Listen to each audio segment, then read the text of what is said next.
The story of my life. An Afghan girl on the other side of the sky. Farah Ahmidi with Tamim Ansari. Acknowledgements. I want to express my gratitude to World Relief for bringing my mother and me to the United States, and particularly to Liz Delquest, my education advocate at World Relief. Love Inc. and its local affiliate Love Christian Clearinghouse and its board president, Alice Litz, for helping me get an eye exam and eyeglasses, and for so much more. Dr. Chris Gossett for taking care of my teeth and getting me a wonderful car, and to Dr. John Murphy for his assistance with my orthodontic needs. Jason Easley, Patricia Jawadka, Stacy Shelley, Nancy Sindelar, Adrian Buchanan, Leah Ganella, Christine Johnson, Nancy Dietz, Rose McGowan, and Katie Hubble, my volunteer tutors. I don't know where I would be without all of you. Dr. David Watt, Dr. Joe Namath, and Dr. Dajna Barr for their pro bono assistance with my medical needs. The employees of Crown Mortgage, who adopted my mother and me for Christmas in 2003, and the employees of Marion Joy Rehab Clinic, who adopted us for Christmas 2004. Lorraine Thompson, Catherine Fitzpatrick, Joyce Stroop, John Litz, Terry Litz, and the members of the Kiwanis Club for all their loving kindness and generous support. Akilat Sammer for her help and patience with us in those early days after our arrival. Prologue. Alice wanted me to share the story of my life. I told her that I wasn't ready, that it was too soon. I'm not even 19 years old, and I haven't achieved anything yet. But Alice said that with a life like mine, surviving itself is an achievement just surviving. I don't know if she's right. When I look back at my childhood in Afghanistan, it seems so far away and long ago. Back then I thought I would grow up and grow old in the city of Kabul, surrounded by my big, complicated, loving family. Little did I know I would lose most of them before I turned 14. As a child, gazing at the high walls around our home compound, I longed to see what lay on the other side of my city. I never dreamed that I would see our home reduced to rubble and would end up living on the other side of the world, in the suburbs of a city called Chicago. But in the end, I have decided to tell this story because it is not mine alone. It is the story of many people. Probably, you have read the numbers. So many people have stepped on landmines, so many have gotten hurt by war, have lost their families, fled their homes. Each of us has a story. What happened to me, both the bad and the good, really does happen to people. I say the bad and the good because out of my losses have come tremendous gifts as well. Looking back, I see that my life could have ended so many times, except for unexpected strangers who reached out to me in loving kindness. After I lost my leg, I thought I could never know happiness again, and yet that very loss opened the world to me in strange ways and showed me wonders that I had never imagined. I have seen my dreams crushed, but new ones have sprouted in their place, and some of those dreams have even come true. I have lost loved ones, but not love itself. That's what my story is about, I think. That's the story I want to share with you now, the story of my life, so far. The gondola. Even though 10 years have passed, I still find it difficult to talk about the landmine. I don't like to think about it either, but on that score I don't always get to choose. One time last summer my new American friends, Alice and John, took me to a carnival here in the suburbs of Chicago, where I live now with my mother. What a dazzling sight it was for a 17-year-old girl who had lived most of her life in Afghanistan and in the refugee camps of Pakistan. I had never seen anything like it, the colors, lights, noise, and spectacle. I ate cotton candy and tried my luck at a few sideshow games, and then we went to look at the rides. We came to one called the gondola. It was shaped like a large boat suspended from two long poles. It had many rows of seats, all facing the center. The boat was swinging back and forth when we arrived. Each time it swung in one direction, the seats on that side lifted way up, maybe 100 feet into the air. Then it swung the other way, and the seats on the other side lifted up. It was kind of like a massive swing that went from side to side instead of forward and backward. As the ride got going faster, people started screaming, but Alice told me they were having fun. She said the ride scared them, but they wanted to be scared. That was what they enjoyed about the ride. I told Alice I wanted to try it. Alice wasn't so sure about that, but I insisted I could handle it. So she bought some tickets, and we both climbed aboard. We went to the very end of the boat, to the seats that rose the very highest, because we wanted the full effect, the biggest scare, the most fun. The man came through and locked down a bar in front of us. That bar keeps you from falling out when the ride is going. Of course, you can still get out by climbing over the bar, but when the gondola is swinging back and forth at full speed, who would want to? At first the ship swung slowly. It didn't go very far in either direction. But gradually, the boat went faster and swung farther. Each swing took our seats higher, and when the boat reached the top of its swing, it seemed to pause. For an instant I felt weightless. Then, when it swung the other way, I felt as if I was falling fast. My heart came into my throat, and my throat dropped down into my stomach. It was scary but exhilarating, and I was loving that feeling of speed and of the wind in my hair. But then at the peak of the ride, just as the boat reversed direction and our seats began to fall, the machinery sent off some kind of spark. And when that spark flashed in my eyes, it triggered something. I dropped through a trapdoor into some other reality. Suddenly, I wasn't in America on a carnival ride. I was on the ground, looking up into the sky and the sun. I had fallen out of that day and into a moment 10 years in the past. Above me what I saw was that ring of faces, the people who had gathered around to gawk at me after the landmine went off. It was as real to me as the clouds overhead, so I started screaming, right there on the gondola ride, just like I did on that terrible day. Why don't you help me? Why are you all just looking at me like that? Help me, someone help me. It was that scene, exactly. I tried to get up, as I had that day. I wanted to be whole again. I scrambled to get away from the horror of what had happened, except that I was not really on the ground in Afghanistan. I was at a carnival in Wheaton, Illinois, on the gondola, struggling to get out of my seat on a ride that was going 100 miles an hour, back and forth, up and down.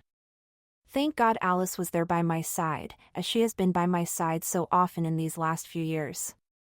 Thank God she knew at once what I was about to do, and she flung her arms around me and kept me in my place and shook me and called into my ear, "Wake up, Farah. Wake up!" I came back to consciousness. The ride was still going, and I knew vaguely where I was, but only through the fog of a terror that I couldn't blink away. I yelled, "Stop the ride, stop the ride."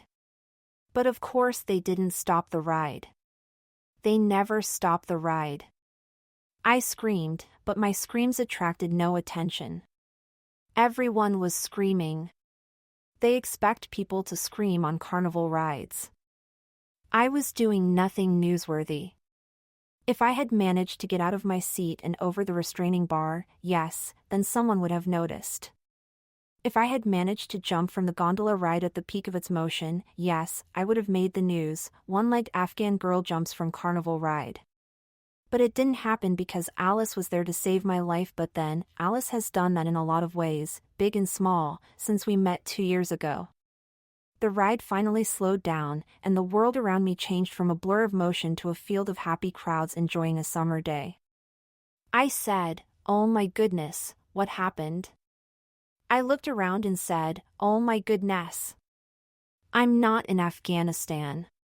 It's not that day. I'm in America."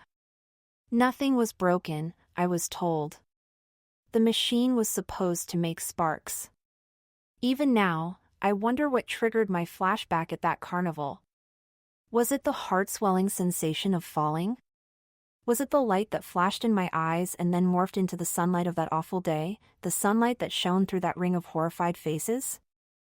I wish I knew so I could get ready for the next time or avoid tripping another switch that turns some ordinary moment into a horrible waking dream. Nowadays I don't dream about my leg very much. It's not like those first few weeks or even months after it was amputated, when I used to dream that I was riding a bicycle or running around in our yard in Kabul or just walking. In those dreams, I would say, "Oh my gosh, look at this. I can ride a bicycle. I'm running. What was I worrying about? My leg is just fine." I don't have those kinds of dreams anymore. Now, when I take off my prosthetic leg at night, I feel like I have always been this way. Although my mind remembers another time. They say that amputees can feel their missing limbs, but I never have. I don't feel pain, absence, presence, or any other sensation where my leg used to be. My body knows it's gone. It's just my mind that sometimes forgets. The other night I woke up thirsty and wanted a glass of water, so I automatically started to get out of bed. I almost fell, and then I remembered that I had to put on my prosthesis. My mother and I are safe now, living in Carroll Stream, Illinois. We have good food and decent shelter, and I have a dear friend. I should be contented now. I should be happy every day, every minute, every instant. It troubles me that I'm discontent and sad so much of the time. In that last hour of school each day, I'm so tired that my body hurts, and I say to myself, as soon as I get home, I'll go to sleep, first thing. But when I get home, I feel restless. Then I have to finish my homework. After that, I eat dinner and watch TV. By 10 o'clock, I'm so sleepy that I hate TV, even if a good show is on. I turn it off and think, now, finally, I'll go to sleep. As soon as my head touches the pillow, however, sleep scatters to the winds. The anxieties begin to churn. If I was lonely that day, I'll feel it more intensely now. If I did poorly on a test, I'll begin to worry about it now, with the lights out and the darkness all around me. And then some little thing that happened during the day will trigger a memory from my past. I'll get to ruminating about where I was then and where I am now. I'll start to mull over how it would be if my father were alive today, if Afghanistan had not plunged into war, if I were living in Kabul now, if I still had my whole family. Maybe I would be married or at least have prospects.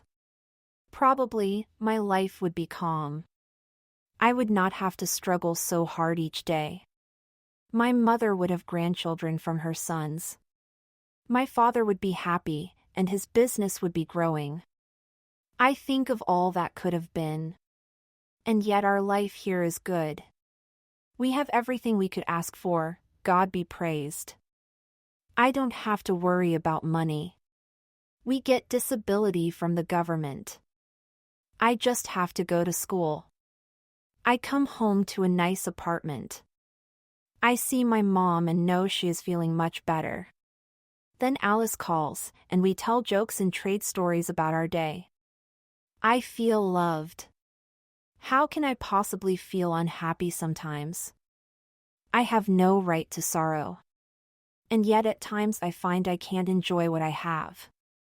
I come home through empty streets to our quiet little apartment, to my mother, who sits in her chair, rocking relentlessly hour after hour, lost in her thoughts, and I start to feel so lonely. I eat something, and the food seems to have no flavor. I worry that I've lost the capacity for excitement that I used to have in such abundance as a little girl, living in Afghanistan with my family. I remember the meal times of my childhood. One don't mean the great festival days, just the ordinary, everyday meals. My parents served all 5 of us children off of a single platter. When they said, "Dinner is ready," we rushed the tablecloth, hands unwashed. They sent us back. "Wash your hands, children." And then we'd all be scrambling and jostling around the water pot, splashing one another and giggling. I remember the excitement of dinner time. 5 of us siblings clustered around one platter, banging elbows, chattering and gobbling. My father would tell us sternly, "It's time to eat, not talk." And then if we were hungry, we'd worry that the others would eat up all the food before we got our portion, because we were sharing from a single platter. So we'd all settle down to win the competition, each of us cramming the food away by the fistful as fast as we could. Crowding and gobbling, it was so much fun to be one of 5 children eating together from a single platter. How we laughed! The taste of the food that I ate 11 or 12 years ago remains in my mouth more vividly than the food I eat today, because that's actually the memory of a kind of fun I can never have again. I'm remembering the flavor of being with my family, part of one big, loving group. We aren't that big group anymore. It's down to just the two of us now, my mother and me. That's probably why I have so much trouble falling asleep at night. I turn out the lights, and my head fills with thoughts that begin to circle madly through my mind. Then I imagine a big eraser inside me where my thoughts are. I rub that eraser across the bustle and buzz, rubbing out one memory after another, until only silence remains. Only then can I sink into the luxury of sleep. But sleep never lasts. Sooner or later a nightmare always wakes me. In the middle of the night I can't find my eraser. My heart is pounding in my chest. I have to find another strategy for calming down. If I was dreaming about my mother dying, I listen for her breath. The sound of her coughing calms me down. Or I hear her pacing restlessly in our small apartment in the dark, as she used to do so often in our early days in America, and even that sound reassures me. I think, she is still alive. And then I can go back to sleep. I have nightmares every night. I can't get away from sometimes I dream that we've gone back to Pakistan for a visit and I have lost my passport. I'm searching desperately through our baggage, strewing our clothes about, crying out loud, "What am I doing here? Why did I come back?" Or I dream that we're in Pakistan and staying too long. Our tickets have been stamped for a certain flight. They'll expire if we don't get to the airport in time. But everyone keeps trying to delay us. My mother doesn't understand my sense of urgency. I'm crying out, let's go, before something happens, before they shut the doors. But she's saying, wait, I can't find my scarf. Wait, we have to say goodbye to your aunt. Wait, we can't leave without visiting your grandparents. Sometimes I dream that Alice won't talk to me. I've made her angry. I plead with her. I say, this isn't right, why are you see that Alice has made a new friend? She's striking up a conversation with my cousin. I fly into a rage at that cousin. Why is she talking to my Alice? Get away from her, she's my friend. And in real life my poor cousin isn't even in America. She's stuck back there in dire straits, and yet in my dreams I curse her. Sometimes I dream that a stranger is hitting me. I want to hit back, but I can't. And then suddenly I find my mother waking me up. She tells me I was sitting up in bed, making slapping and punching motions with my arms. Oh, we laugh about it. She paints such a comical image of me, punching away at nothing and growling, "I'm going to slap you so hard." I dream that I have fallen into a river. A woman up on the riverbank is dangling a handkerchief down to me. I try to grab it, but it's too short. I try to grab it, but it's too flimsy, it tears in my grasp. I try to grab it, and I get it in my clutches. I start climbing up it, hand over hand, but the handkerchief keeps stretching out. No matter how hard I climb, my feet never leave the water. In fact, I sink deeper with that tattered handkerchief still in my grip. I feel the water in my mouth, in my nose. Every time my mother gets sick during the day, I dream that night that she is dying. I scream, "Take her to the hospital. Someone help us." People have gathered around to watch us. Their eyes bulge out strangely. They find us interesting. Their eyes bulge because we fascinate them, but none of them reaches out. They seem to think we are figures in a glass case or a movie. They don't seem to realize we are right there, close enough to touch. They could take our hands. I shout at them, "We exist." Then I realize no one is going to help us. It's all up to me. I lift my mother in my arms. I will have to carry her to the hospital by myself. But as I struggle through the door, she begins to grow. My mother gets bigger and heavier in my arms. I can't carry her. I don't have the strength. She gets longer. Her feet drag on the ground, her head drags, I can't hold up her middle. I'm just too small and getting smaller. I wake up screaming. Some of my dreams are so vivid, so full of color, so real that I can't believe I'm dreaming. When I wake up, my eyes are wet with tears. My heart is banging against my ribs. I tell myself, it was only a dream, Farah, only a dream. And it might or might not comfort me. It depends, because I do dream about dead people so much. I stroll with them. I talk with them. I hold them in my arms. They are all alive inside me, still.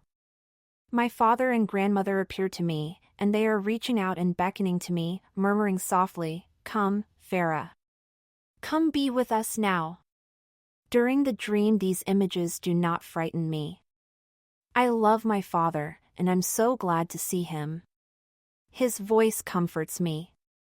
But when I wake up in the morning, I remember what people say about the dead beckoning to you in your dreams, that it means you are going to die soon yourself. That's when I tremble. But it's all in my head. That's what I have to keep telling myself. I'm safe in America now, and besides, they're not all terrible, the dreams I have. Lately, I dream that I've grown wings sometimes. I have feathers. I can fly. I love those dreams. I'm soaring overhead, and people are all pointing to me and exclaiming, "Look! It's Farah! She can fly! Farah can fly!" I wake up with a glad heart then and feel that I am flying in some sense, flying into my future, and yet the past won't let me go. Not completely. Not yet. Where we came from. My family roots go back to a village near the city of Ghazni, some 92 miles southwest of Kabul. 1,000 years ago, Ghazni was the capital of an empire that stretched from the Indus River to the Caspian Sea. It was a city brimming with artists and poets and scholars. It had paved streets and magnificent buildings, mosques and palaces and towers, covered with mosaic tiles and shimmering designs that looked like lace. Today, Ghazni is a small walled city of about 40,000. The ruins of 2 tall towers and a few fragments of ancient walls are all that remain of Ghazni's glorious past. On those towers you can still see some of the tile work, but today's Ghazni is mainly a market town that serves as a gateway to Hazarajat, the valley in central Afghanistan where the Hazara people, my people, mostly live. Like most rural Afghans, the people of our village made their living as farmers. They raised animals, 2 cows, buffalo, goats, sheep, and chickens. We lived in fortress-like compounds called galas, scattered up and down the valley. My father's father was a mullah, a learned man who read the Quran and knew the commandments of our faith. Of our faith. A mullah takes care of the mosque and leads prayers on Fridays and religious holidays. He teaches youngsters to read and write and administers the rituals that mark the important stages of ordinary life. When a baby was born, for example, my grandfather was called in to whisper the ceremonial words into the infant's ear, words that invited the child into our Islamic faith. At weddings it was my grandfather who performed the matrimonial ceremony. And each morning, just before dawn, it was my grandfather who climbed up into the tower of the mosque and sounded the azan, the call to prayer. My grandfather achieved his respected position when he was still a young man. As I mentioned, his duties included teaching children, teenagers, and even some adults, if they wanted to read and write. He taught both girls and boys, but he taught them separately. As a young man, my grandfather was engaged to be married to his cousin. A mullah is allowed to marry, just like any other man. He also may own land, grow crops, conduct business, and do anything else that ordinary people do. There is nothing special about him except for his learning. My grandfather's parents had arranged the match with his cousin long before either party was of age. This was very common in Afghanistan, for most marriages are arranged by families there. One girl who studied with my grandfather wore a particularly large and tightly wrapped headscarf. A proper, modest Muslim woman is supposed to keep her hair covered, but this girl's scarf covered more than her hair. It covered her whole forehead right down over her eyebrows, which is not considered necessary. My grandfather somehow got it into his head that this girl wore such a headscarf because she was bald. He began to think about this possibility day and night. Was she bald or wasn't she? It became his obsession. One day he finally couldn't take it any longer. He had to know. That day, when the girl got up from her lesson to leave the room, the end of her long headscarf was trailing on the ground. My grandfather, accidentally on purpose, stepped on that bit of scarf. As the girl stood up, therefore, the scarf was pulled off her head, and my grandfather saw that not only did she have a full head of hair, but she was beautiful. He fell in love with her on the spot. He went to his parents and said, "Forget about that match with my cousin. I want to marry someone else." And he told them about his beautiful student. Well, of course this was a scandal in the village. What was the world coming to when a boy told his parents whom he was going to marry instead of his parents telling him? Eventually, the arguments died down, however, and my grandfather won his parents over. The ancient engagement was broken off, and the elders did the necessary negotiating with the parents of my grandfather's beautiful student. This is how my grandparents on my father's side got together. They had a big family, 3 girls and 4 boys. My grandfather owned some land, but he could not farm it properly because his duties as a mullah kept him too busy. As a result, in spite of all the respect he gained for his religious position, his material circumstances declined. He was forced to borrow large sums of money on several occasions. In Islam, it is illegal to charge interest for a loan. So, when people borrow money, they give the lender some form of valuable money-making collateral. The lender holds that property and makes use of it as if it were his own until he gets his money back. Essentially, you might say that in order to borrow money, you have to pawn something of value. My grandfather was forced to pawn his lands. Without land, he had no way to make money, so he could not get his lands out of hock. For all intents and purposes, once he borrowed money, my grandfather became a landless peasant. His son Ghulam Hussein, my father, decided to do something about this. When my father came of age, he went to Kabul. I say came of age, but he was actually still a teenager. In Kabul he apprenticed himself to a master tailor, learned the trade, and worked hard. In fact, he barely stopped to eat or sleep. One time, so the family story goes, when he stood up, one of his trouser legs fell right off. It had worn away at the knees because my father had been sitting on the ground for so many hours and days on end, cutting and sewing. The hard work paid off, however. After several years, my father was able to return to our village with cash in his pocket. He paid off his father's debts, got the family lands back, and restored my family to landowner status. This feat made quite a loud noise in our valley, a son saving his father from penury. And he was scarcely more than a boy. The news spread to other villages, and people came to regard my father as a sort of hero. His name began to sound from many lips.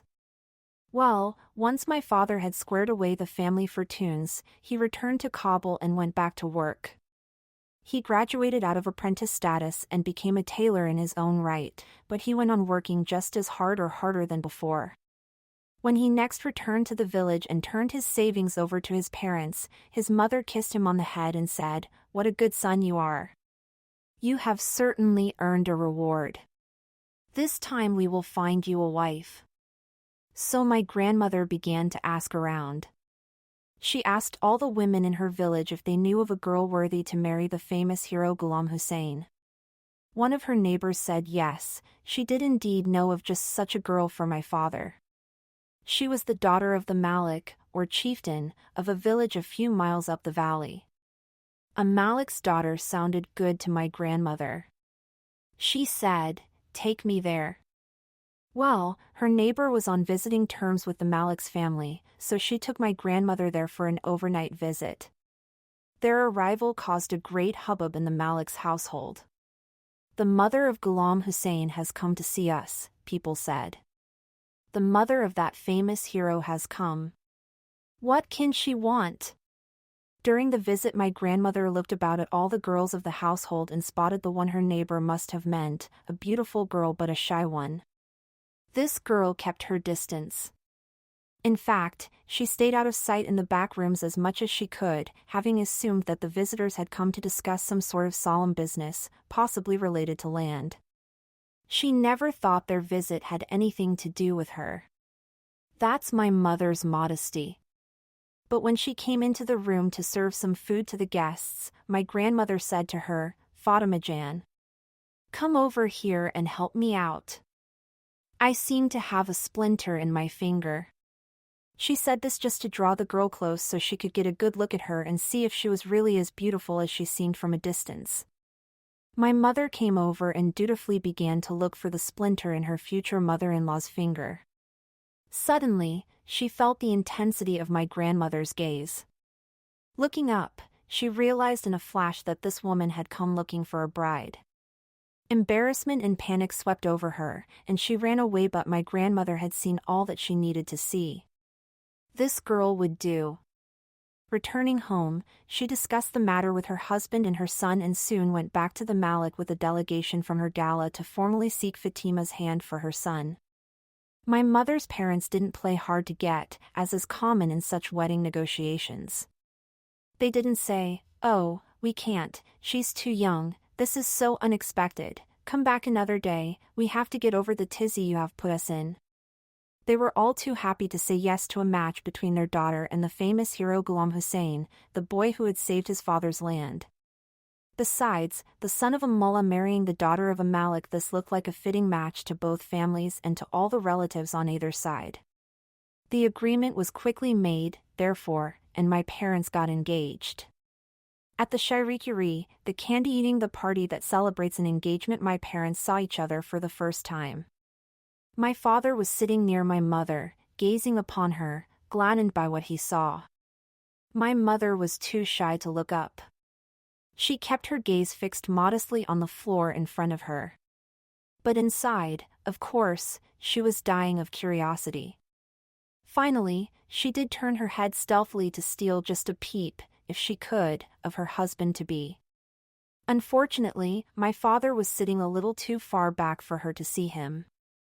A lamp behind him cast his shadow on the floor. Because the light was so close to him, his shadow looked huge. That shadow was my mother's first impression of my father. She thought her parents had betrothed her to an enormous fat man, and she panicked. Later, when she found that he was of normal size and such a pleasant fellow, and so good-looking to boot, she was relieved and delighted. My parents were engaged for 2 years. When they finally got married, the wedding lasted 7 days. Of course, that wasn't unusual for a village wedding, but my grandmother said they staged a truly extraordinary wedding for my parents, a wedding that resounded in the folklore of the village for years to come. For example, instead of using kerosene lanterns at that party, they used expensive hurricane lamps, which shed a brilliant and steady light. The village had no electricity at the time. 8 men carried my mother several miles from her village to ours in a portable covered throne with handles extending in front and in back for men to bear on their shoulders. A great festive crowd surrounded and accompanied the procession, singing and beating drums. When they arrived at the groom's village, they took my mother into the wedding chamber, and there the women swarmed around and fussed over her.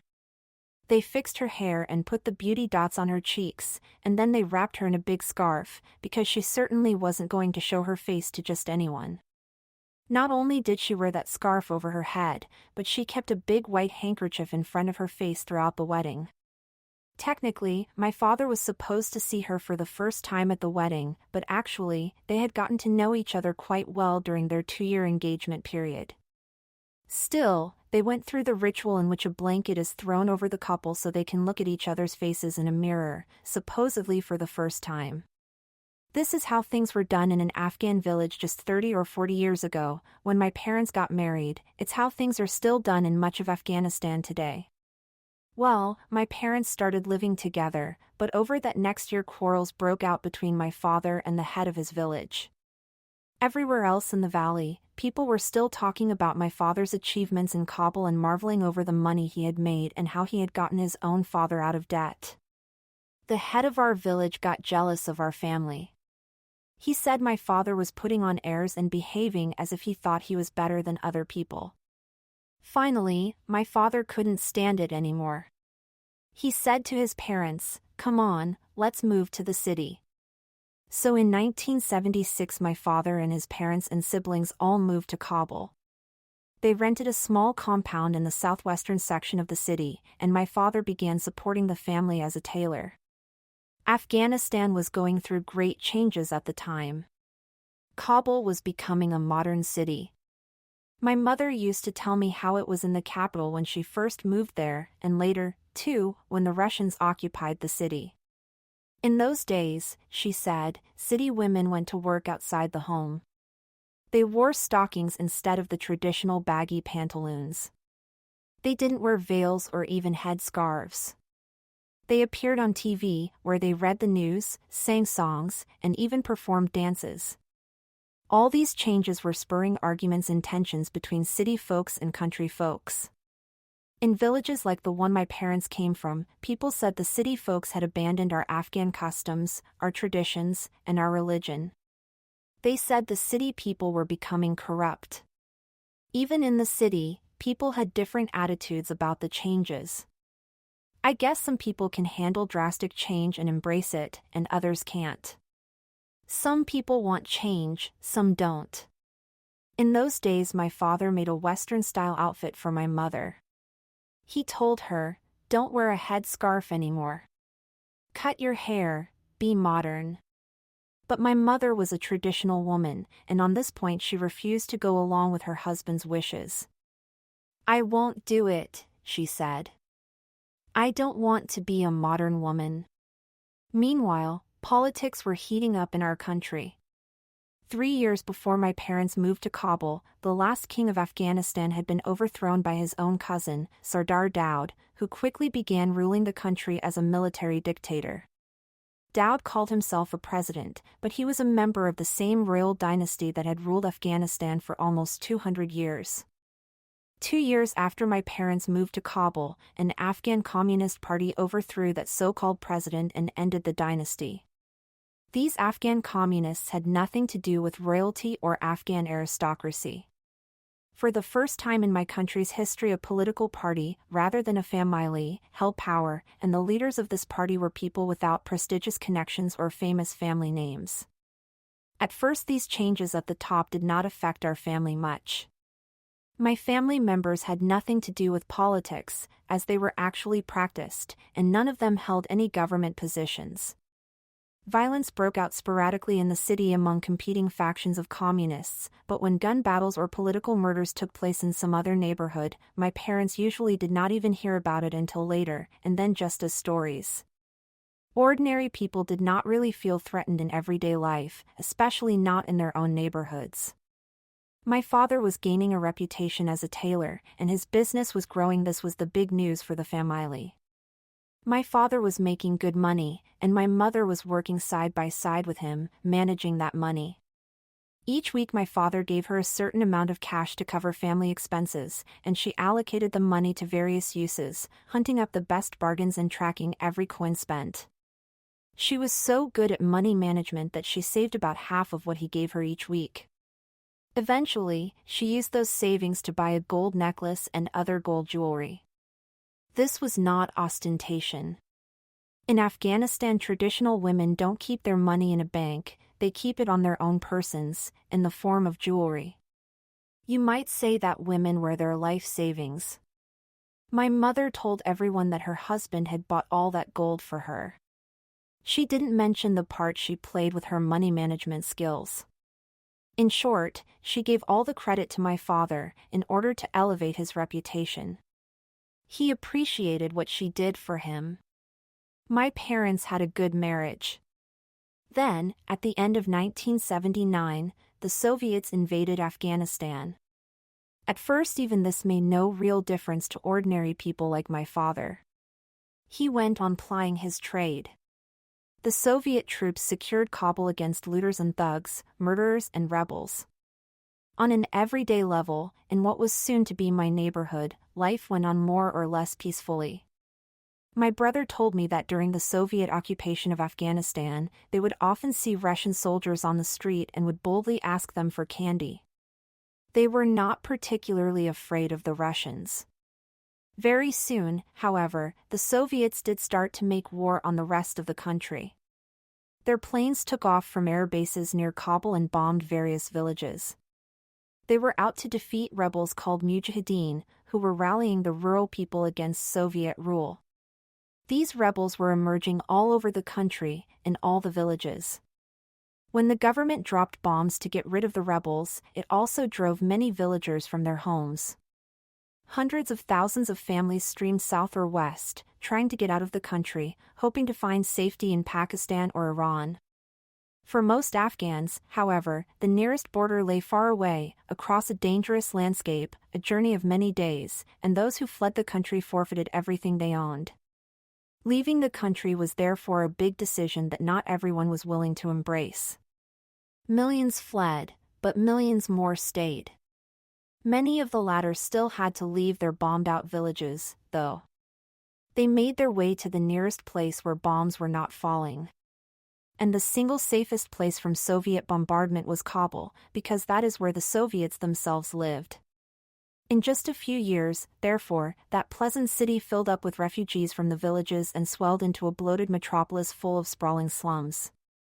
Yet, while all these momentous events were going on in the country at large, my family remained absorbed in its own private dramas. Our relatives were moving to the city in bunches, and each time a new family arrived, they came right to my father. Because he was doing well and had sunk some roots in the city, they assumed he could find them jobs and places to live. He did what he could, but there was only so much he could do. My father was supporting his siblings as well as his parents.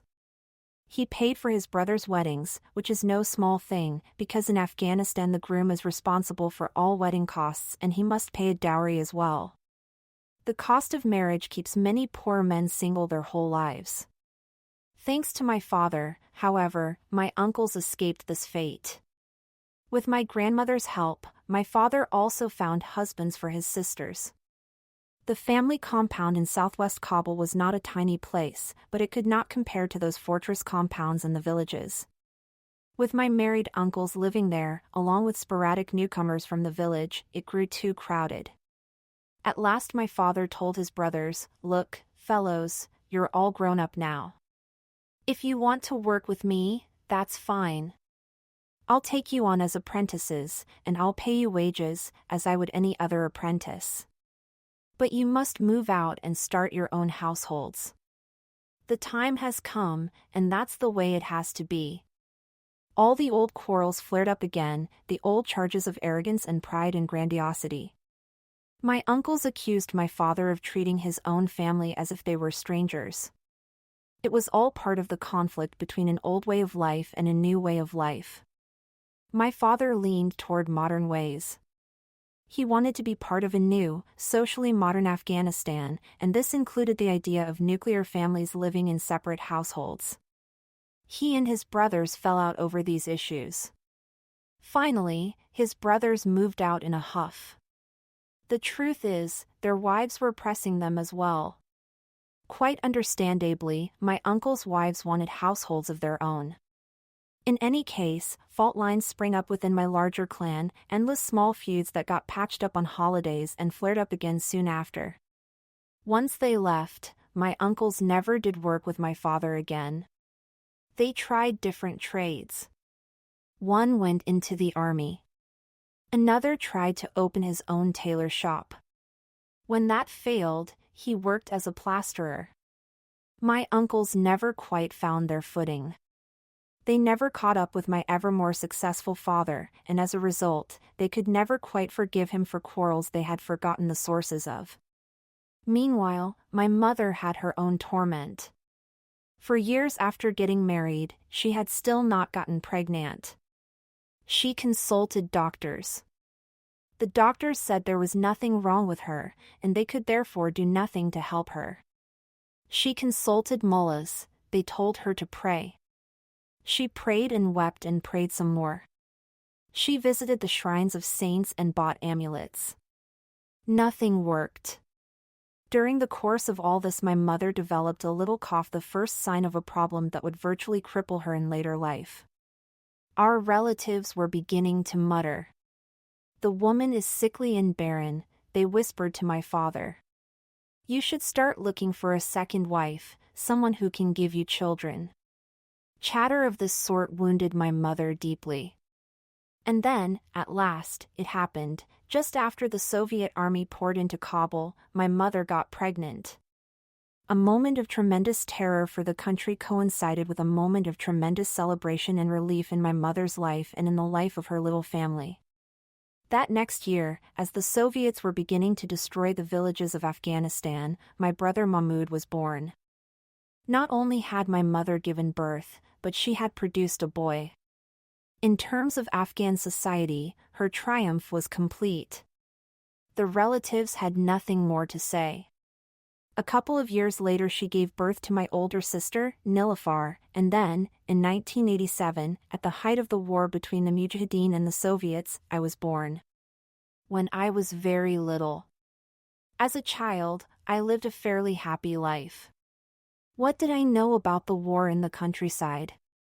What did I know about the gun battles between various communist factions in other parts of the city far from ours? Nothing.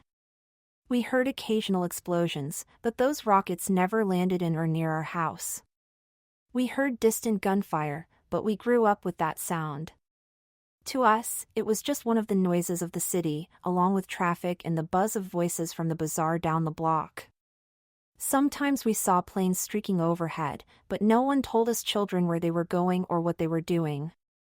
To us, they were just something to clap at in delight when their white smoke made dazzling patterns against the blue sky. I didn't live in Kabul, really. I lived in our compound, nested in my family. I knew only that this was my mother, this was my father, these were my siblings. There were 5 of us now.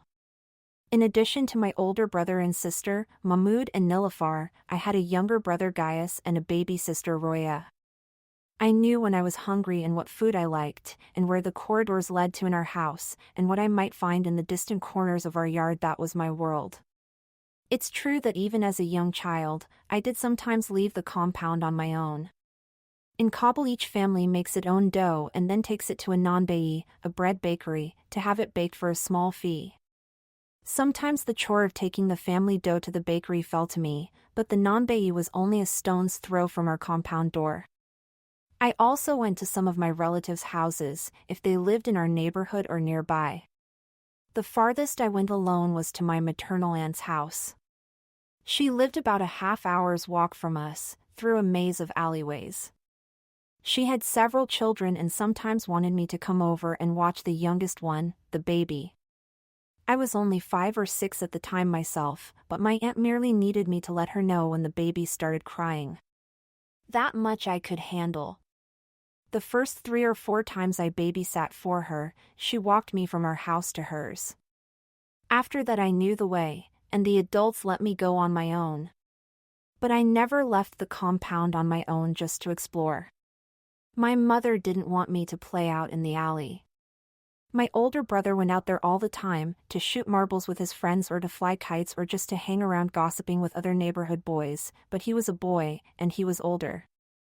If I tried to go out into the alley, my brother yelled at me. He saw himself as my guardian and the one in charge of enforcing my mother's rules. In fact, as the oldest sibling, and a boy, he felt himself to be in charge of all the rest of us. Among us kids, Mahmoud was the boss, which is the typical role of the eldest son in an Afghan family. As a child, then, I never learned very much about Kabul. Even now, I know merely the names of a few neighborhoods. I have no sense of where they are or how the city is laid out. I went out a few times with my parents and saw bits of the city through a taxicab window. I went past the Mosque of the Two-Sword King once, but I never went inside it. I saw Brick Bridge, one of Kabul's oldest bridges. I remember a trembling suspension bridge that spanned the Kabul River. My mother and I had to cross it a few times for some reason, and every time we did, I gripped her hand and clung to her skirts on the way across because the trembling of that bridge frightened me. I did go to my father's shop sometimes, I and my siblings. My father was no longer just taking individual commissions. He had a business now. He bought enormous loads of second-hand clothes imported from Germany and modified them into garments that Afghans wanted and would buy. He opened those bags at home. Each bag bore a label that said something like 100 overcoats, but you never knew what was actually inside one of those bags until you opened it. You could not get a sneak peek. You had to buy the bag contents unseen and take your chances. You might find you had bought 50 raggedy things barely recognizable as coats, 40 that needed repair, and 10 that someone could actually wear without alteration. When my father opened a new shipment, we kids hipment, we lids would swarm all over it, rolling in the mountains of fabric and searching the pockets for items of interest. And we always found stuff, handkerchiefs, coins, all sorts of odd little treasures. Once in a while we found a bill. It was German money and therefore no good to us, but these little tokens from another world intrigued us and filled us with a sense of romance and adventure. Once we had opened a package and spread the contents around, my father would put us children to work. He gave us scissors or a razor blade and assigned each of us some number of overcoats to take apart. The younger kids might get just 1 or 2 coats, the older ones 4 or 5. We used our razors or scissors to cut the seams and remove the buttons, hooks, zippers, labels, and other accessories. Once the younger kids had finished dismantling their assigned overcoats, they could run off and play. My father sorted the parts into piles: usable pieces of cloth here, worn out unusable pieces there, zippers in another pile, and so on. Then he, my mother, or some of the older kids ironed the usable parts. We didn't have an electric iron, because we did not have electricity all the time. In fact, in my neighborhood we never had electricity during the day. We had it only at night, and even at night, different sides of the street took turns. One night one side of the street would light up, the next night the other side. That's how it went. So we set a flat cast iron pot lid over a wood-burning stove and set the iron on that lid. As soon as the iron was hot, we would take it off and iron until the metal got cool, then set it on the pot lid again. We burned the unusable scraps of leftover cloth in that stove because we didn't want to waste anything, not knowing that those rags were often made of synthetic materials and that the smoke from the burning plastic was aggravating my mother's asthma. After all the parts had been ironed, my father cut them into new shapes and reconfigured them to make jumpers and jackets and other garments. He marketed these in a number of stores around town. Afghans liked jackets made of that heavy German overcoat cloth. Kabul winters can be bitter. I guess I was a naughty girl, or at least, when I think back to my childhood, I remember getting into mischief. Once, for example, when I was taking our dough to the bakery, I spilled the tray. The balls of dough fell on the ground. They got covered with dust and twigs. I just put them back on the tray and went on to the non-bayi.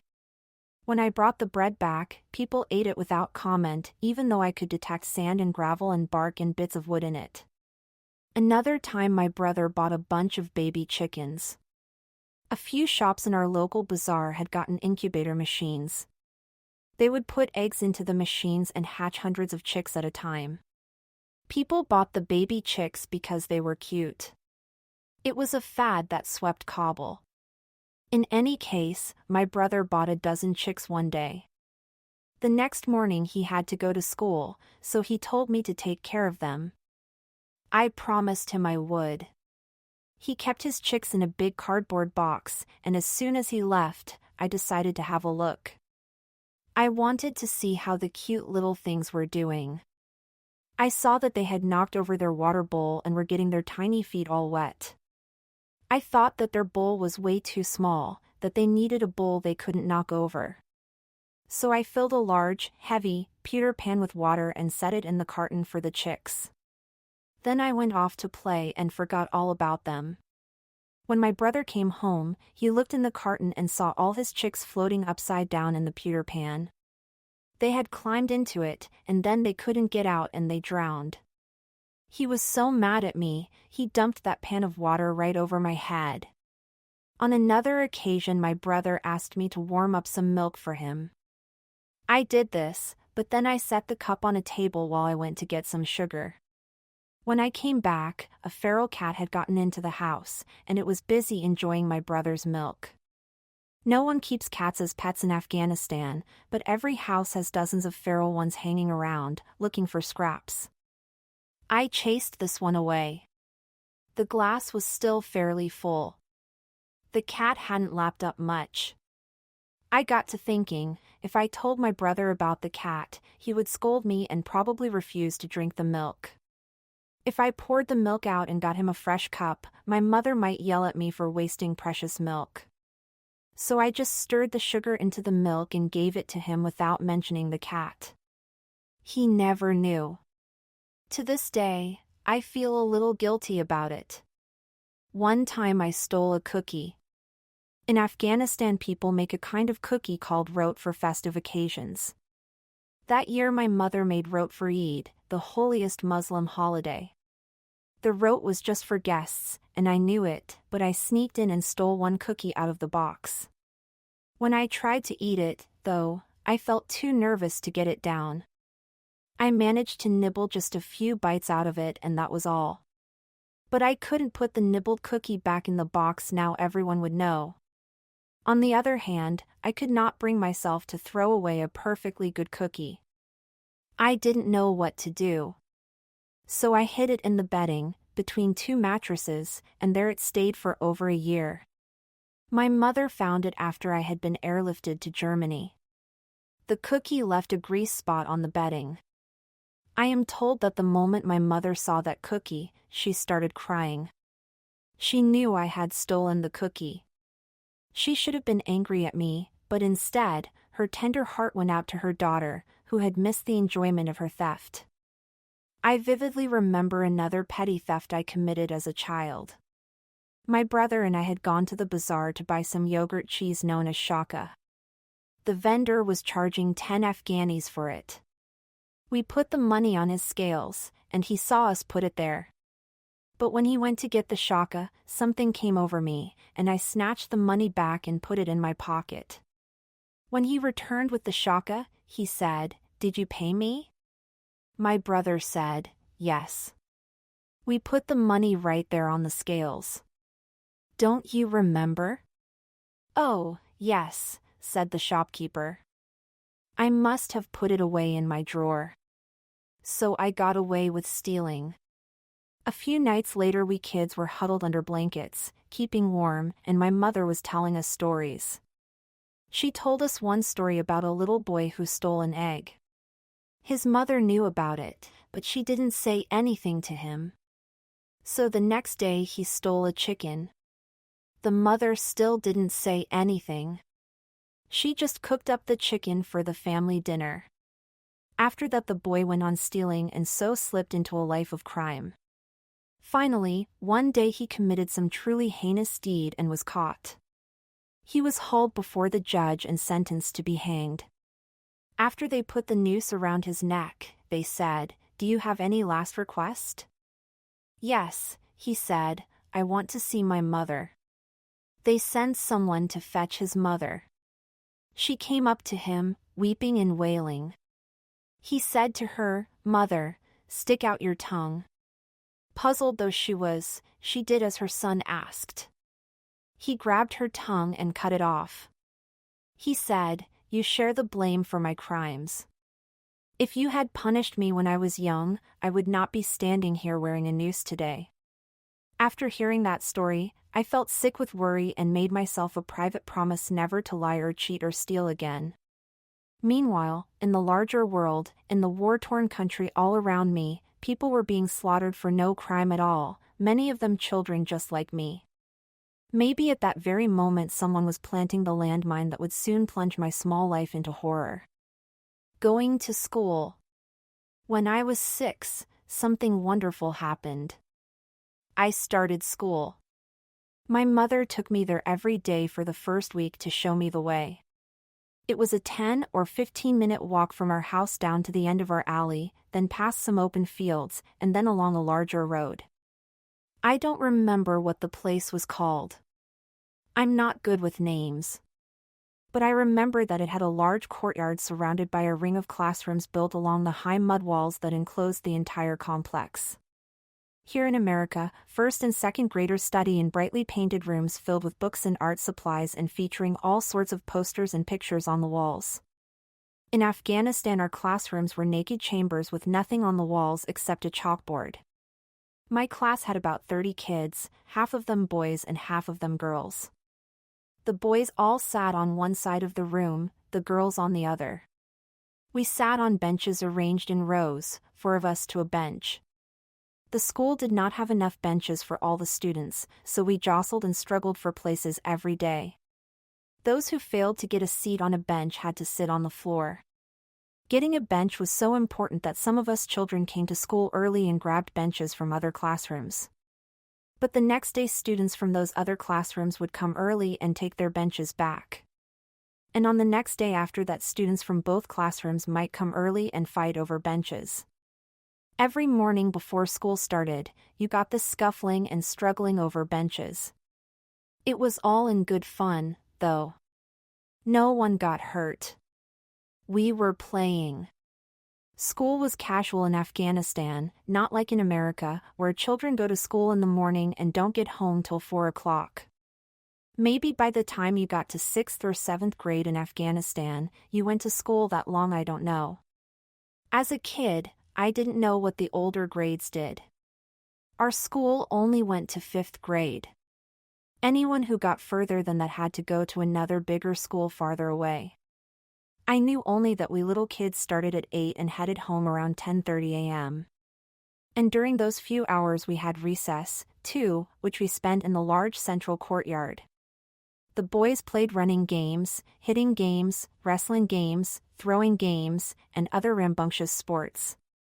We girls used to play a twirling game called Bobo Jan, which means mommy dear. 2 girls would hold hands and spin around and around until they got dizzy and then let go and try to walk. Why was it called Mommy Dear? I have no idea.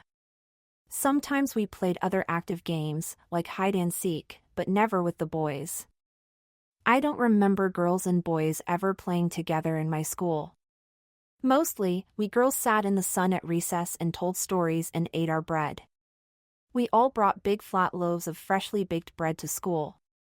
That bread had such a flavor at recess, because we were hungry. Actually, it was good any time. The American bread I have eaten is generally made from refined flour, and it has an airy texture.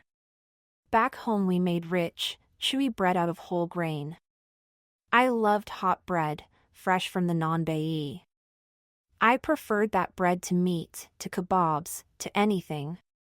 It tasted that good. Anyway, that's what all of us ate at recess.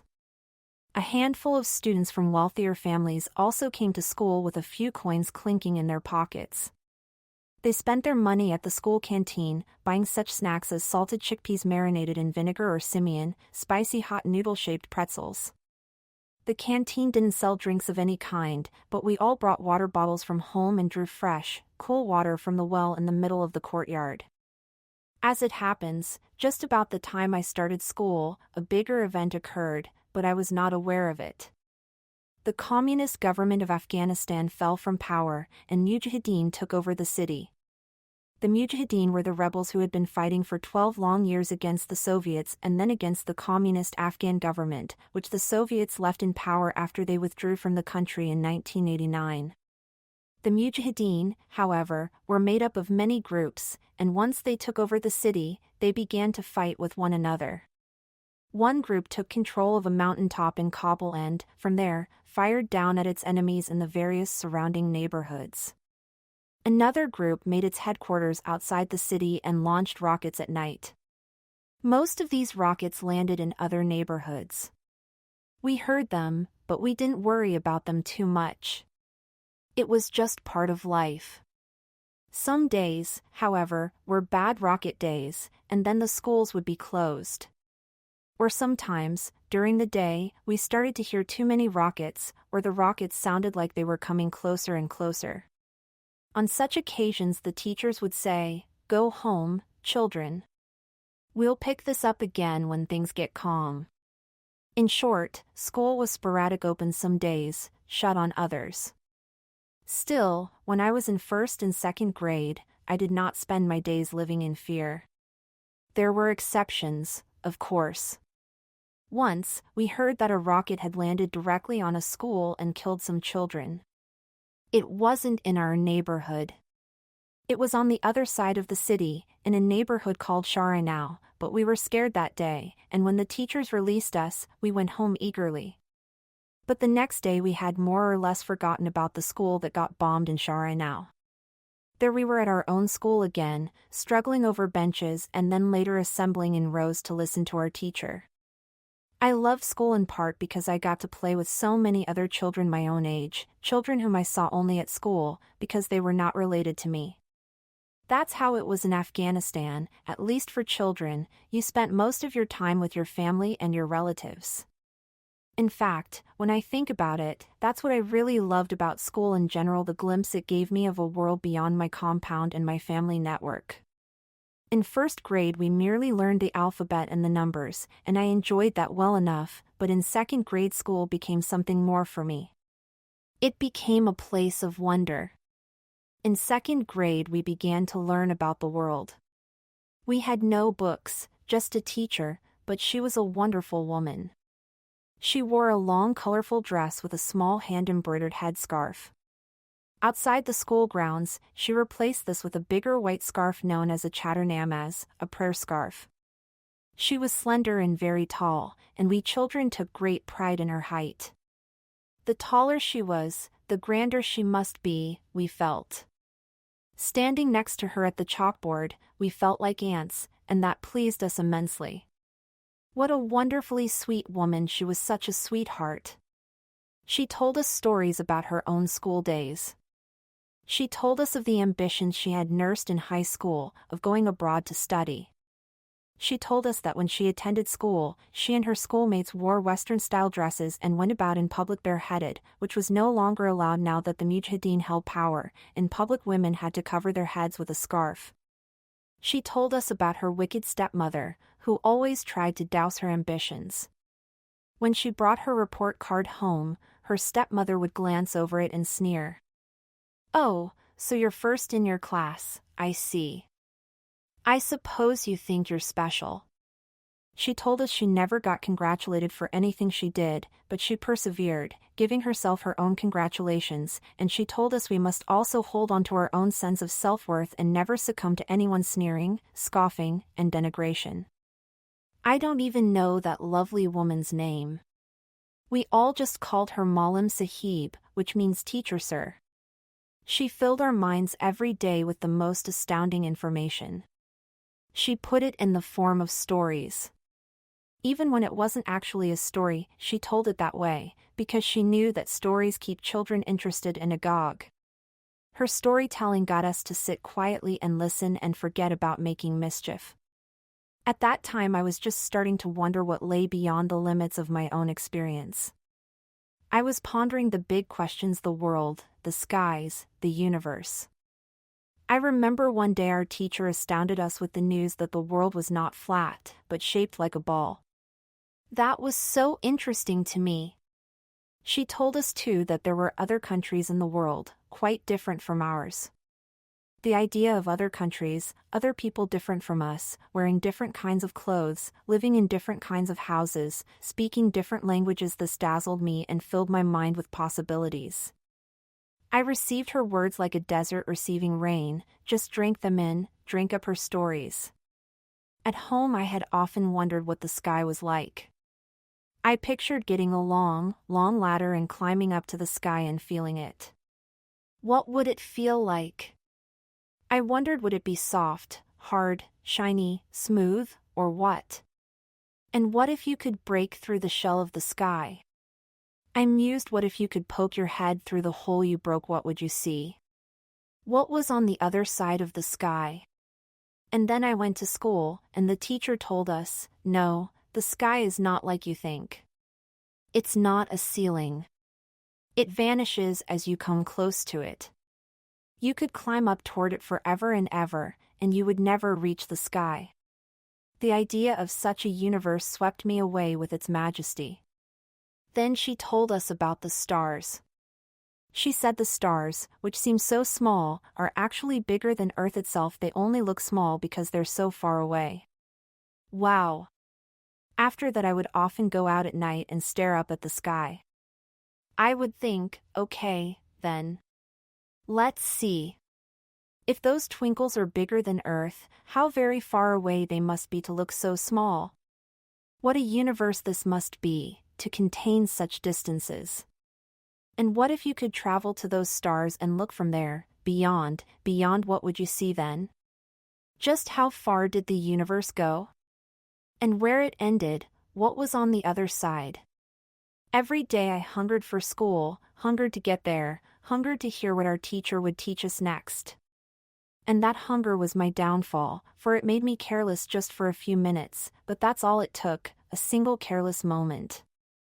The shortcut. On that fateful morning I woke up and felt the sun in my eyes. Now, Kabul is always sunny in the summer, and we did go to school in the summer there. Our vacation came in the winter. But I always got up before the sun had climbed above the mountain that loomed to the east of our compound. That light shining in my eyes told me I was late. I sat up and listened and did not hear a sound. For some reason, everybody in my house had overslept. It was 8 o'clock. Class had already started, and I was missing precious minutes of my teacher's stories. I jumped out of bed. In Kabul, a schoolgirl wears a black dress with white stockings and a white headscarf. I threw on this uniform as quickly as I could. I didn't have time to pull on the stockings. They were too much trouble. Instead, I put on a pair of traditional white ankle-length pantaloons. I don't remember if I washed my face or not. Probably. I splashed some water on it and said to myself, that's good enough.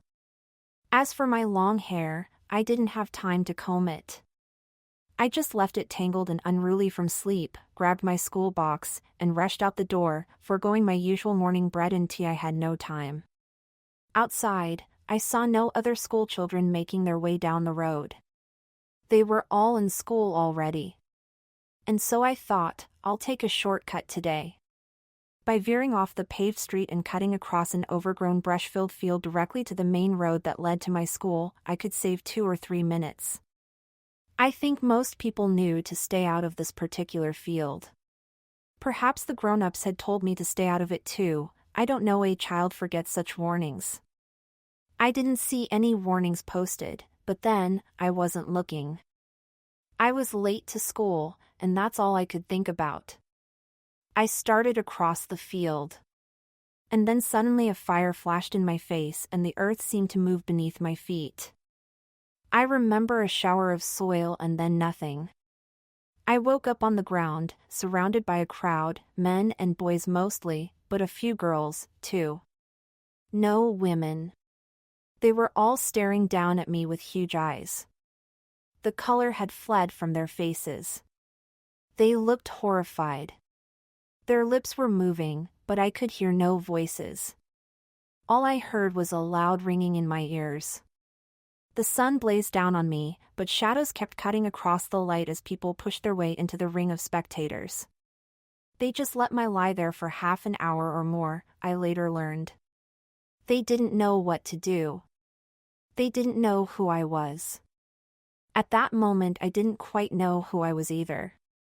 I could feel a strange anxiety gnawing away inside me. I was late for school, late for school. I had to get up. But the sight of all the horrified faces buried that anxiety in chaotic panic.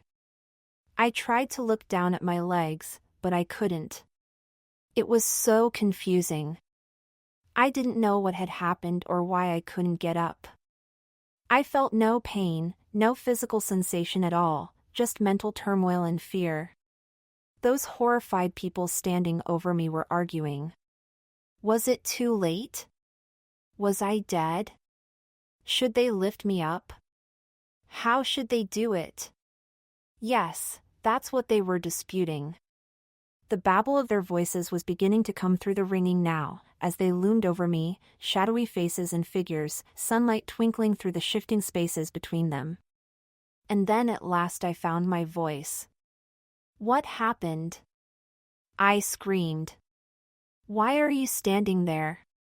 Pick me up. But no one moved to help me.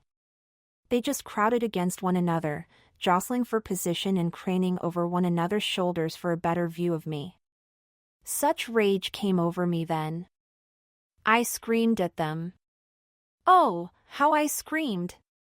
Even now, as I think about it, I detect a coal of that very same anger still smoldering inside me. All the years have not dissolved it away, that unreasoning and unreasonable anger. The crowd was huge and getting bigger. I wasn't wearing stockings. I remembered that.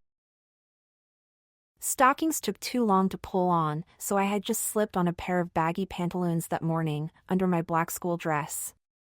And suddenly I knew that those pantaloons were gone. Nothing was left of them except the elastic around my waist. That single fact flooded through me, overwhelming all my senses for an instant. My trousers gone and people gawking at me. Thank goodness I was just a child, but even so, the shame of it. The shame! At that moment a man leaned over me. I knew him. He was our neighbor. He happened to be passing by when he saw the ring of people in the field and said to himself, I wonder what's going on. He came over for a look and recognized me. That good fellow had a patoo, a large shawl that Afghans wear over their shoulders for warmth. With great tenderness, he spread that patoo over my shivering body. It was he who sent someone to notify my family. My father wasn't home, but my mother came running, howling with dismay. Her lamentation drove my panic to another level. The fear she felt shot right to the core of me as well. Meanwhile, our neighbor had hailed a taxi. He and the taxi driver rolled me onto the patoo and lifted that blanket by the corners. That's how they moved me from the ground into the taxi. I don't know what would have happened if that neighbor had not come along and taken charge. I don't know how long the crowd would have just left me there. That neighbor was one in a long series of people who have saved my life. He and my mother got into the cab with me, and the driver took off. I still couldn't look down at my legs. It's not that I couldn't lift my head. I had the physical strength, but I lacked the will. I just couldn't bring myself to look. My mother was wailing, why? Dust on my head. My house be ruined. Where was I? What was I thinking, to let my darling daughter go out alone? Why? How she blamed herself. And how her wails kept forcing upon me the fact that something truly dire had occurred. I began trying to force myself to sneak a glance down there. And I couldn't do it. And I kept trying. Finally, I caught one quick glimpse, just one glimpse, and oh my God. That wasn't my leg anymore, it was just meat. Oh, the redness of it, the utter redness. Auk! And still I felt no pain. When they lifted me out of the taxi, I screamed, but not from pain. I screamed because I knew. It was knowing that forced such sounds out of my throat, the horror of what had happened. When we got to the hospital, they loaded me onto a cart of some kind, rushed me indoors, and put me on a table. There, such a stench of blood and rot assaulted my nose, I couldn't breathe. I was choking. I said to myself, this is it. I'm going to die. The end has come. The scene before me turned black. I slipped out of the world and for some time, blessedly, knew nothing about anything. Time passed. I suppose it did. It must have. While I lay there in shock, they brought my brother to the hospital, my older brother, the boss of us. I had lost a lot of blood. They gave me a transfusion of Mahmoud's blood. And so my brother became the second person that day to save my life. When I came to, I felt as if a mountain had been loaded onto one of my legs. The weight, that's what the pain felt like, weight. Pure weight. I said to my mother, "What have you put on my leg?" "It's too heavy, get it off." My mother, poor thing, stripped away an army blanket they had draped over my legs, but this, of course, didn't help. The weight I felt was not the blanket, and nothing could lighten that load. My legs were quite uncovered now, and still the weight pressed down, slowly revealing itself as pain that pulsed and pounded. Everyone was there around my bed, my whole family. I saw an aunt of mine who was feuding with our family. Even she had come. In Afghanistan, you know, when feuds spring up within a family, people might not speak to each other for months, they might refuse to visit each other's houses. But then at the holy festival of Eid they meet at someone's house and make up. So I was thinking, is it Eid? It must be Eid. Otherwise, how had my aunt and my parents reconciled? If it wasn't Eid, something big must have happened. But only in a troubled and anxious way did I intuit that the big thing had some connection to the mountain resting atop my leg. The next day, finally, they lifted me onto a cart to take me to the bandage changing room. At that point I gathered my courage and took a long look at my legs. I saw that they were mangled. My family, running alongside my cart, now told me what had happened. "You stepped on a landmine." They told me the whole story. The doctors filled in the clinical details. By the end of that day I had it clear in my mind.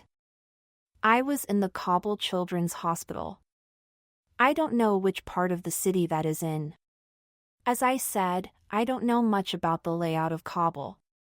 It was quite a big building, that's all I know. And I was in an enormous room, with rows of beds on this side and rows of beds on that side and a long aisle running between them, down the middle of the room, and wounded children lay in every bed. There were no private rooms. On my floor all the patients were children. I think the whole hospital was full of wounded children, but I don't know. That first day I just slept, if you can call it sleep. I don't know if they gave me some sort of medicine or if shock alone kept me oblivious. In any case, I have no memory of those hours. The second day I woke up. After that I was awake every day, and by then my legs were unmistakably hurting. Every morning the hospital orderlies carted me to the apocalypse. The apocalypse was the room where bandages were changed. After the first time, when they came to get me at that certain hour of the morning, I knew where they were taking me. I felt like an animal being hauled to slaughter. Changing the bandages was the most terrible ordeal. Ugh! It could not have hurt more if they had thrust my legs directly into a fire. Every day the bandages had stuck to my wounds. To loosen them and to kill germs, I suppose, the nurses doused my bandaged legs with alcohol, which felt like liquid fire pouring through my skin. Then they would rip the bandages off. They weren't gentle. By no means were they gentle. I guess they felt it was better to get the thing over with quickly. But I always knew what was coming, and the apprehension constituted a terrible ordeal in its own right. Then, when the time came to rip, they had to hold me down. I was so small then, and I couldn't stir below the waist, so I was easier to hold down than a wounded grown-up. They only had to grip my arms and push down on my torso. Usually, 2 strong adults could do the job.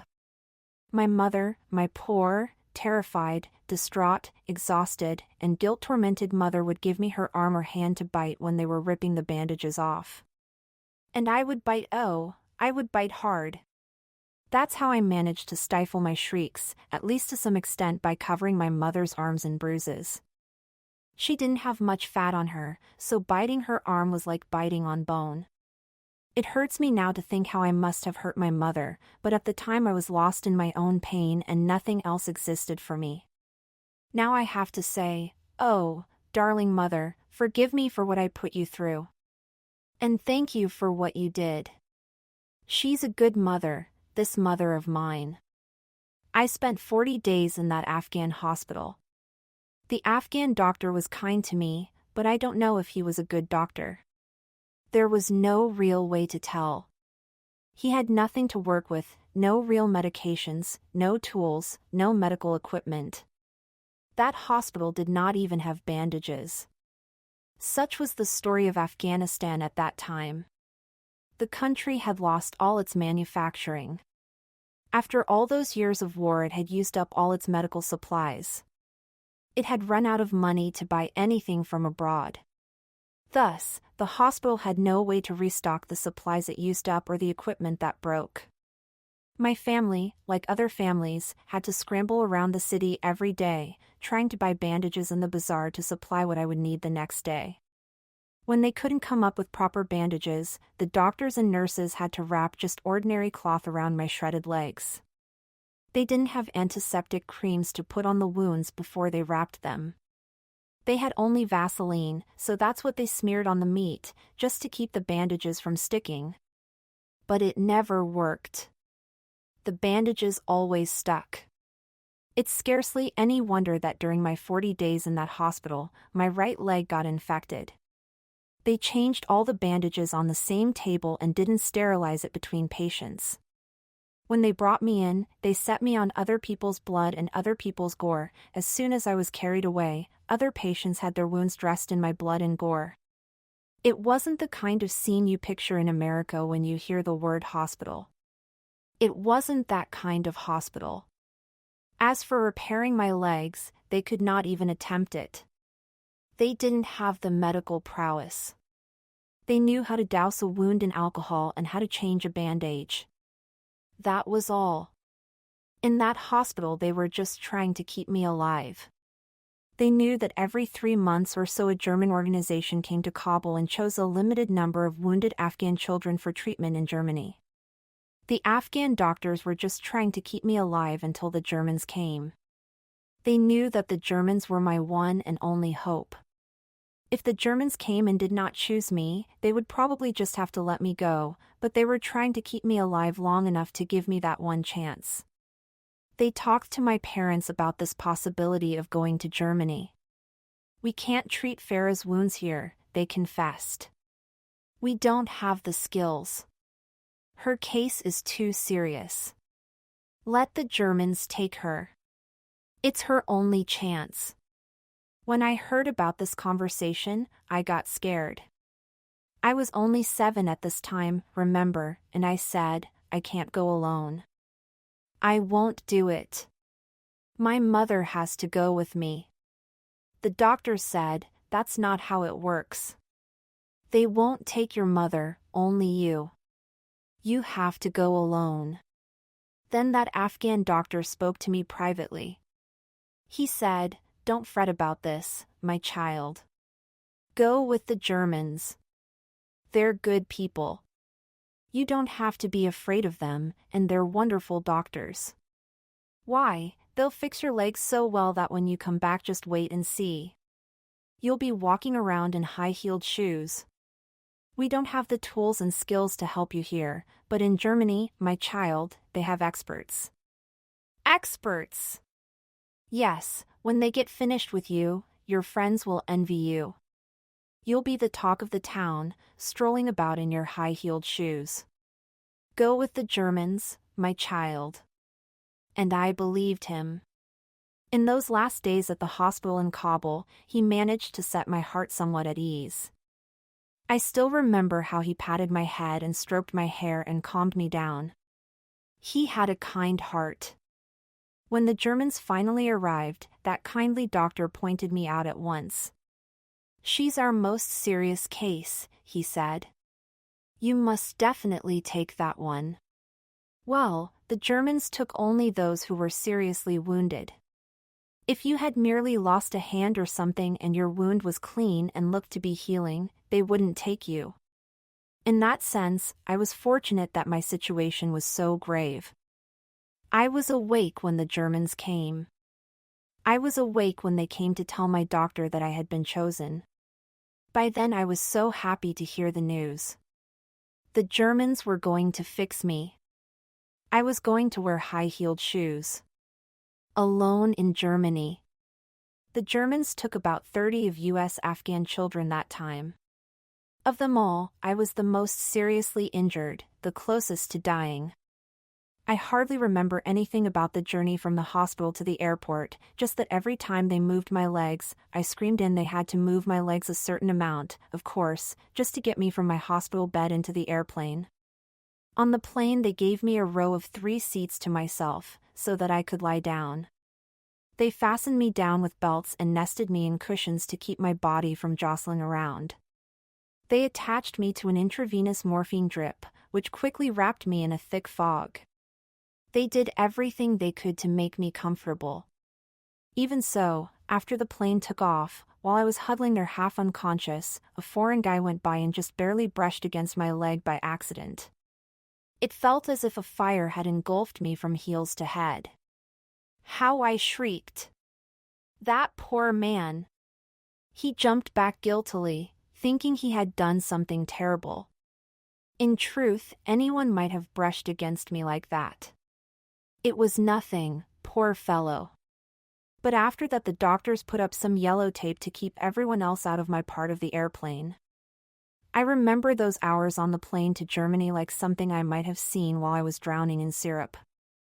I woke up a little at the airport and had a vague sense of motion and commotion, but only in the fuzziest and most dreamlike way. I just knew that they were unloading me from the airplane and into something else, a helicopter, as it turned out. When the helicopter took off, its roar burst through the drug-induced fog surrounding me. Kajaga, kajaga, kajaga, the loudest sound I had ever heard. I could hardly stand it. By that time, for some reason, they had stopped dripping morphine into my veins, so with each minute that passed, that roaring seemed to grow louder. By the time they got me into the German hospital, I was more or less awake. It was night, and everything was very quiet. I was awake enough to see that this hospital was so clean, so still, so beautiful. My heart opened at the sight of it, opened wide. A feeling of relief, of luxury, even of gladness woven there with the pain and confusion. They already had a room ready for me, a private room with a pretty bed, fluffy pillows, and many soft toys. 2 nurses put me to bed and attached an intravenous tube to me again. I think they started running glucose into me as well as morphine, but otherwise, they just left me there to sleep. I don't know how many hours I slept or how many days passed, but I woke up to see doctors, nurses, and medical personnel crowded around my bed, jabbering away in German blah de blah and blah blah blah. I got alarmed. Who were these people? They were taking pictures of me too, and some of them were sticking needles into me and taking blood. Others were poking at different parts of my body and examining me here and there. I had tubes stuck into me all over. They did all this while I was lying in that bed. They didn't stir me at all. Then sleep closed over me again, and the next time I woke up, they were gone and I was alone. When I arrived in Germany, my bandages were caked with dry blood and stuck to my flesh. The time came to remove those bandages. I was awake by then and knew what was about to happen. My very bones tensed up as they moved me onto a gurney. But instead of tearing the bandages away, as the nurses in Kabul used to do, they set me in a tub of warm liquid mixed with some sort of brown medicine, iodine, I now realize. After the bandages were completely soaked and softened, they gave me some skin-thin rubber gloves to slip on. Then they gestured to me to take the bandages off myself. They knew that I could get them off better than anyone else, because no other person could possibly be as sensitive to my pain as I was. I understood their reasoning without understanding their words. They were so smart, those German doctors. I wondered why the Afghan doctors hadn't ever thought of this technique. I spent a long time in that warm liquid, peeling the bandages off myself, layer by layer, or at times just thread by thread. I didn't want to look at my flesh as I uncovered it, but I felt so grateful to the doctors for letting me do it this way. Their compassion made my heart let go and made me surrender myself to Allah.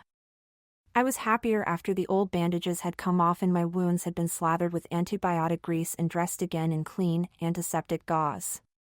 At times, in the days that followed, I slept what felt like normal sleep, rather than like getting muffled in cotton and stuffed into darkness against my will.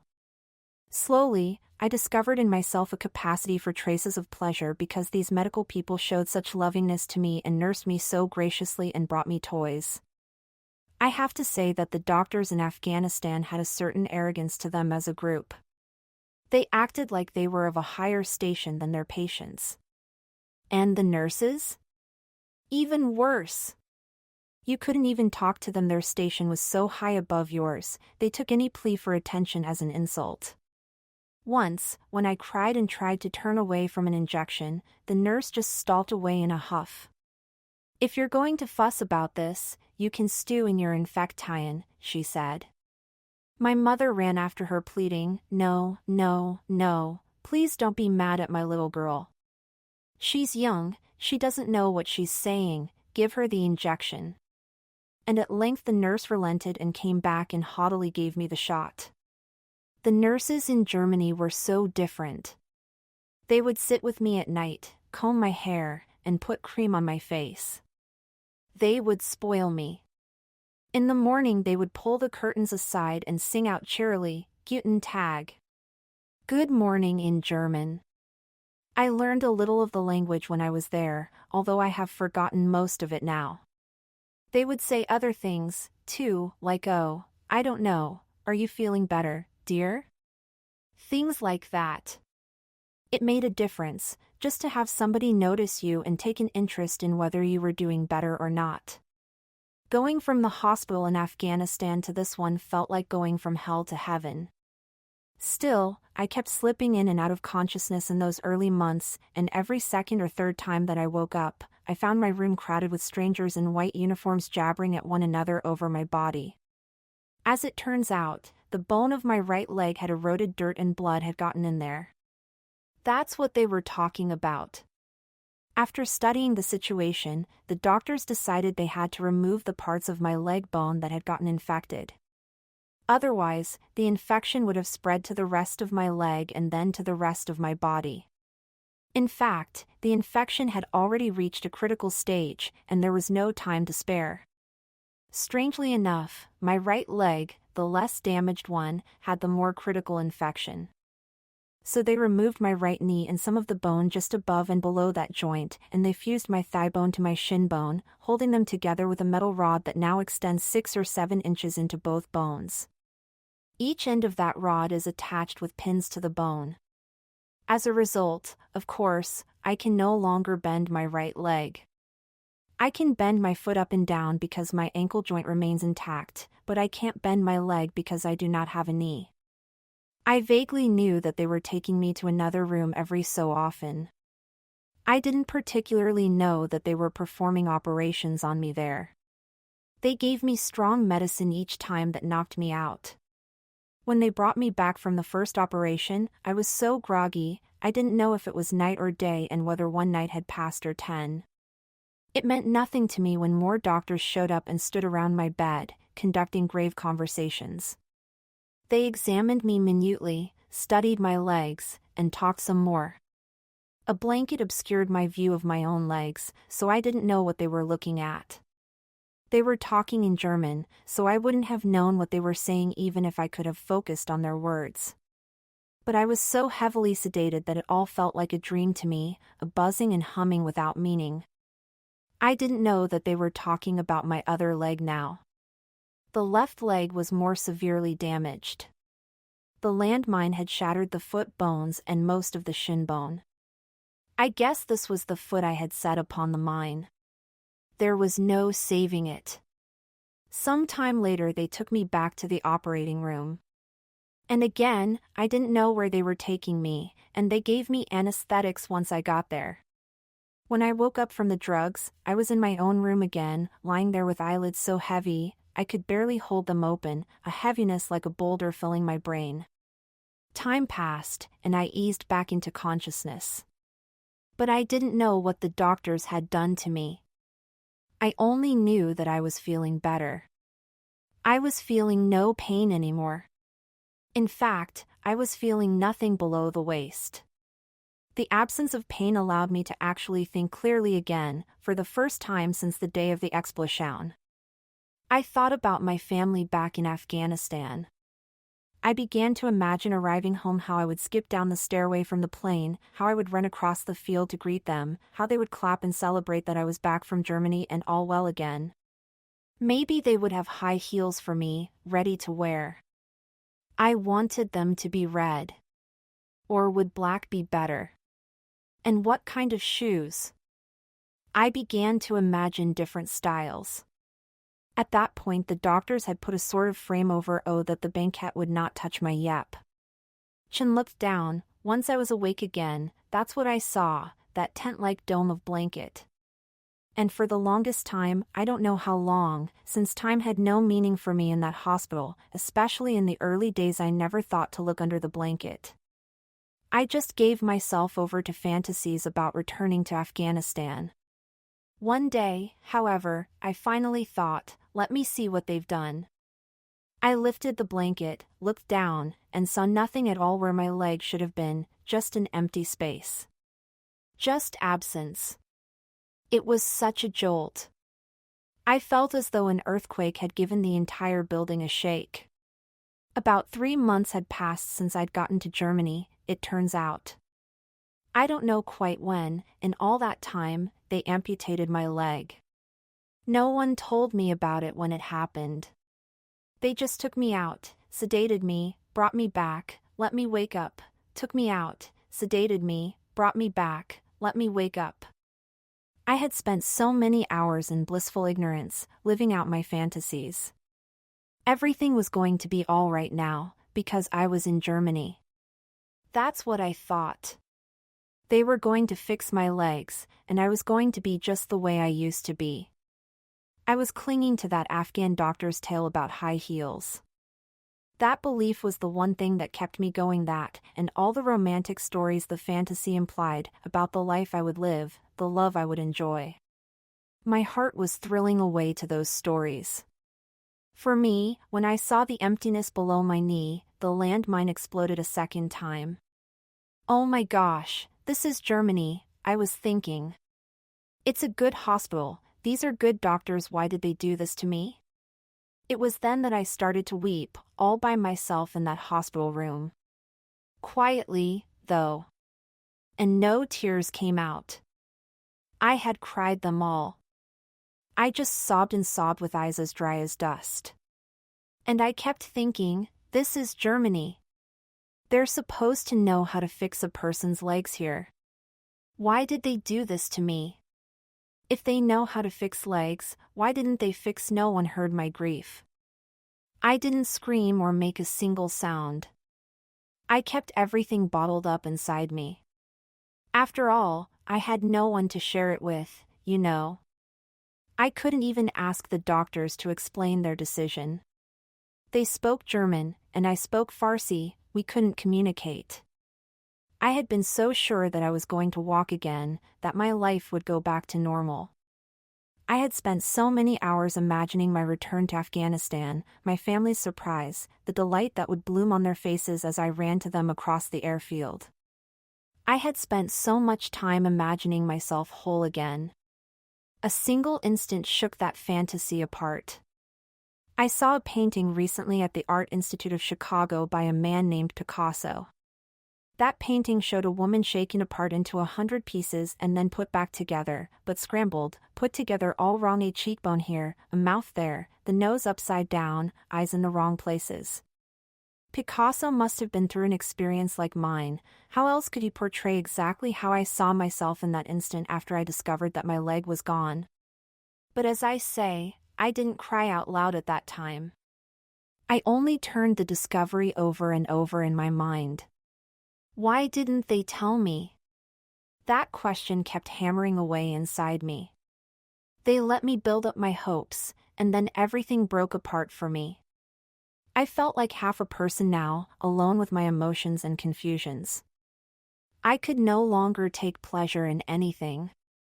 Eventually, my body started making tears again, and I cried every night. And one night those tears of mine attracted somebody's attention. My room was next to another one, and only a wall of glass separated these two rooms. Ordinarily, the hospital staff kept a curtain drawn across that wall to give both rooms privacy. But on that particular night the nurses had decided to pull the curtain back. I believe they thought that seeing another patient might make me feel less isolated and abate my loneliness a little. And, in truth, I was feeling particularly lonely that night and crying particularly hard. The boy in the other room had just been through an appendectomy, and his mother was sitting by his side. She was crying for her son when suddenly she looked up and saw me. In the midst of her own grief, that poor woman had the compassion to wonder about my sorrow. At such a moment as that, she enlarged her heart to include me in all her feelings about her son. And this, too, is the world. Whatever my story means, this is part of it too. Again and again, even though this world is filled with such indifference and so much random cruelty, at a crucial moment some good person has crossed my path and taken the trouble to care about me. Her name was Christina. When she saw my tears, she said to herself, "Who is that girl? How come she is crying? Why is she alone?" She went to the nurse. "Something is wrong with the girl in the room next to my son's. I think she's in pain of some kind. She needs help. You should go check on her." The nurses said, "No, no. She cries all the time. It's normal. She's just lonely. You see, she's from Afghanistan and has no family here." Well, that very night Christina came into my room to comfort me. But I was still suffering from the discovery that my leg was gone, and I wouldn't look at her. I pulled the blanket up over my head, and I wouldn't take it off, wouldn't show my face. I never told her why I was so mean to her that day, and she never asked. I was mad at her because I was mad at everything and everyone. She went home, but the next night, after visiting her son, she stopped in to see me again. And this happened every night after that, and my heart began to soften toward Christina and then toward everyone. After a week her son was discharged, but Christina kept coming to the hospital not every night, but once in a while, just to see me. She brought me toys and flowers and cards and candy. She brought me art supplies. She spent hours by my bedside, and we drew together, and we showed each other what we had drawn. She introduced me to the joy of creativity. She brought me paper dolls and showed me how to cut out clothes for them. We played games together. Meeting Christina was a turning point for me, because I had somebody now. I had somebody. That makes all the difference, you know. Even if your body is whole, your spirit can wilt. You suffer if no one knows you exist. So I always had my eyes on the door, waiting for this angel to reappear. Will she come soon? I was always thinking, will she come today? Eventually, Christina came to realize how anxious and restless the anticipation alone made me, so she gave me a calendar on which she marked the days she would visit and showed me how the clock moved so I would know what time to expect her.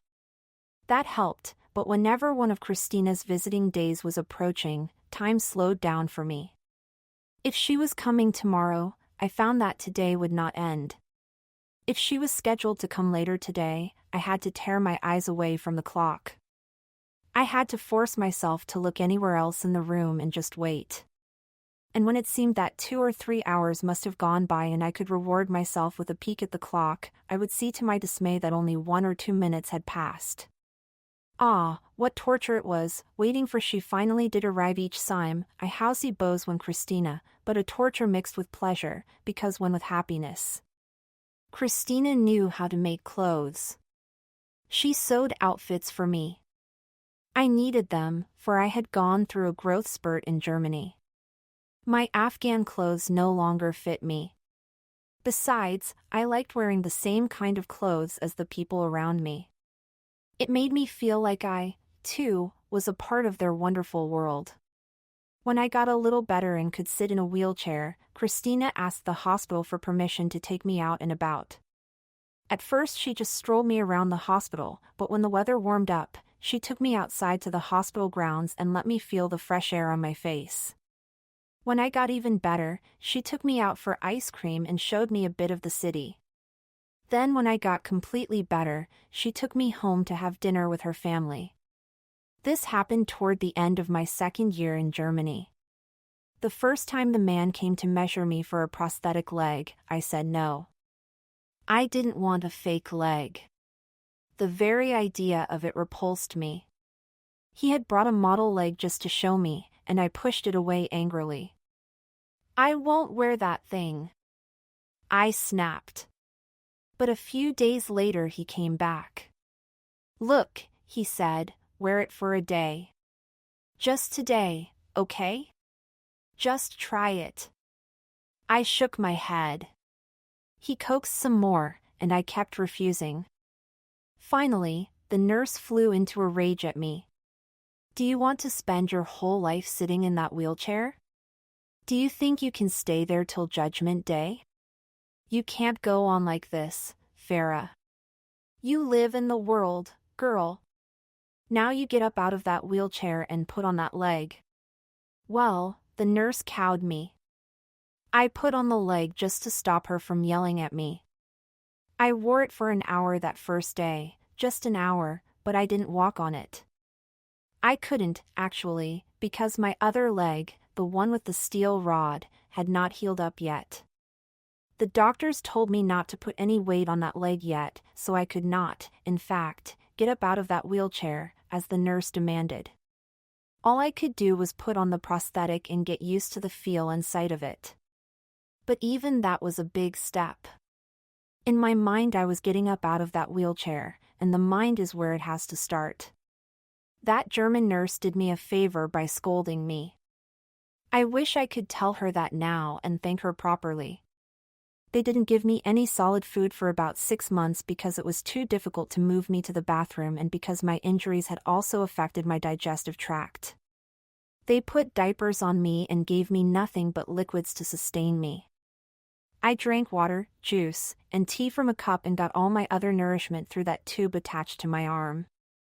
That was how they fed me. The liquids kept me alive, but once I started to feel a little better, I wanted the taste of real food in my mouth. Indeed, I started craving food. When the nurses hurried past my room with trays bound for other patients' rooms, I yelled after them, "Hey, you! In here! I want some!" I still didn't know their language fluently, but an assortment of German words and phrases had filtered into my brain, and now they came flying out my mouth. Halt! I would yell. Stop! It just killed me that they wouldn't give me any food. At lunchtime the aroma drove me totally crazy. And then I would shout in Farsi, "For the love of God! Please give me some food. You're giving it to everyone but me. Take pity on me." And the nurses would poke their heads into my room and say, "Neen, neen." They would tell me in German that the doctors would not permit me to have solid food yet. I did not have permission to eat. I would have to be patient. Someday I would eat real food again, they would tell me, someday. Finally, the doctors said they could give me some food. They said I might be ready. The next morning, when the nurse came in with a basket of croissants, she said, "Do you want one of these? Or 2? I cried out, "Give me 5. But they gave me only 2 rolls, along with butter and jelly.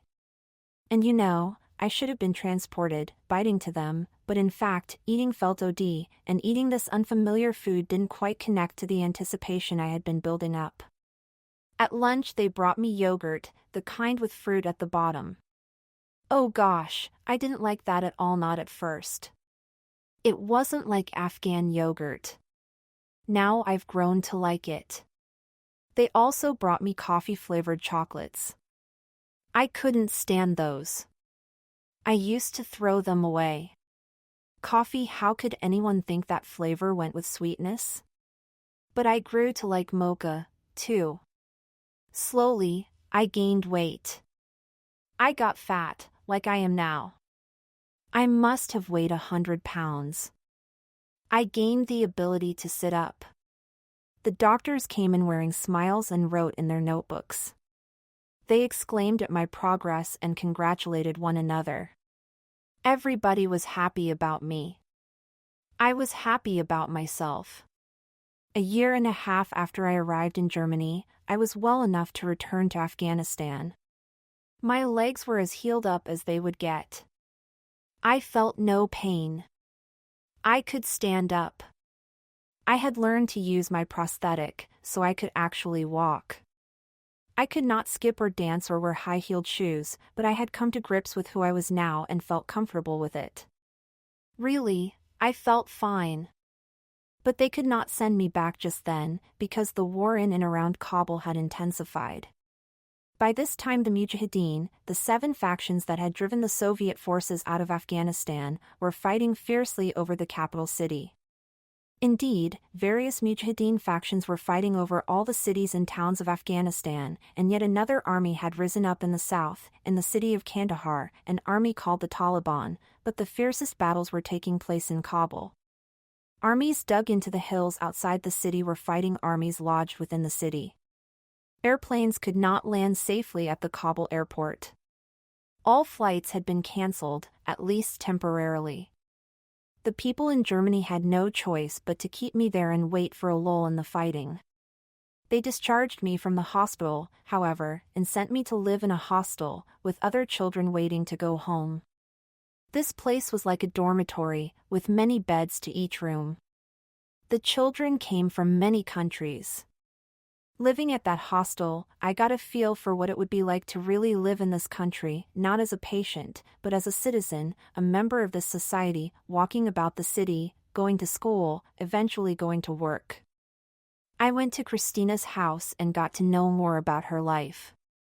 I could speak German pretty well by now, and we talked about many things. I didn't know that I was starting to forget Farsi since I never had a chance to speak Farsi with anyone. I had no opportunity to discover that certain words had slipped away from me. Living in Germany those last few months, I kept thinking, look how modern this place is. Look at the women, how free they are. They go to school. They work, doing every kind of job. Here, women can be doctors, bus drivers, television reporters, anything. Look at how kind the people are and how peacefully they live together. I compared life in Afghanistan as I remembered it to the life I saw all around me in Germany, and I thought, this is better. I want to have a life like this, getting educated, working, supporting myself, making my own choices. I didn't want to go back to Afghanistan, and yet I missed my family terribly. I felt their absence from my life as an ache that nothing could relieve. So, for that reason, I did long to go back to Afghanistan. In short, emotions were clashing in my heart. And then came the news: the rockets had stopped raining down upon Kabul. Someone had arranged a ceasefire of some kind. At least for the moment, a commercial airplane could get into the city. No one knew how long this calm would last, so I was told to gather my belongings at once. I was going home. I had departed from Afghanistan in a stupor of medicated pain, knowing nothing of my surroundings except as images from a bad dream. I had not looked out the windows even once as we flew away. When I came back, however, I was sitting up and feeling quite okay. My senses were alert. I could pay attention to everything going on around me. The plane had many passengers, traveling for different reasons. I was just another passenger, lost in my thoughts, struggling with my mixed emotions, missing Germany already, looking forward to seeing my family, feeling all tingly at the thought of seeing my familiar childhood surroundings again. Suddenly, the pilot announced that we had crossed the border and were flying over Afghanistan now. I looked down and saw nothing but mountaintops, pointy-looking black, blue, and gray rock puckered into endless jagged tip-tops sharp as nails. It was summer, but snow had already dusted most of those peaks, or else the snow had not yet melted from last year. Those mountains looked beautiful, I must admit. They pulled at my heart and tightened my breath. But the sight of them disturbed me too. Where were the cities and towns of Afghanistan? Where were the villages, even? And did my country have no farms? When we left Germany, looking down from the air, I saw great green squares of cultivated land stretched side by side and end to end as far as my eye could see in some places. Flying over Germany, I could make out ribbons of highway snaking across the landscape, and when I stared hard, I could even see itty-bitty cars flowing along them. Where were the highways of Afghanistan? As far as I could tell, Afghanistan had nothing built by people. As far as I could tell, my homeland was an empty, barren country. The sight of all that emptiness began to alarm me. I stopped looking. I huddled in my seat, clutching my hands together, feeling the anxiety swelling inside me like a harsh bubble. All at once the plane banked into a sharp turn and at the same time began to drop rapidly. Planes coming in for a landing at the Kabul airport had to go through such maneuvers at this time because they faced the danger of missiles shooting them down. In order to minimize risk, pilots stayed at the highest possible altitude until they were directly above the airport and then descended as steeply as they could, in a tight spiral within the ring of mountains surrounding the city. When we started our descent, I could not see Kabul because it was directly below the plane. I could see no sign of any city until we had descended quite a bit. Then as the mountains rose up around us, I began to recognize them as the shapes I saw above our compound walls throughout my childhood. Moments later we bumped down onto the airstrip. It was a sunny day. When I came out of the plane, I saw that the Kabul airport had just one landing strip, not many like the airport in Germany. Even on this single dinky little landing strip, weeds were growing from cracks in the concrete. Over to the side I noticed a hunk of twisted machinery that might once have been a helicopter, and farther in the distance I saw another couple of ripped and gutted tanks.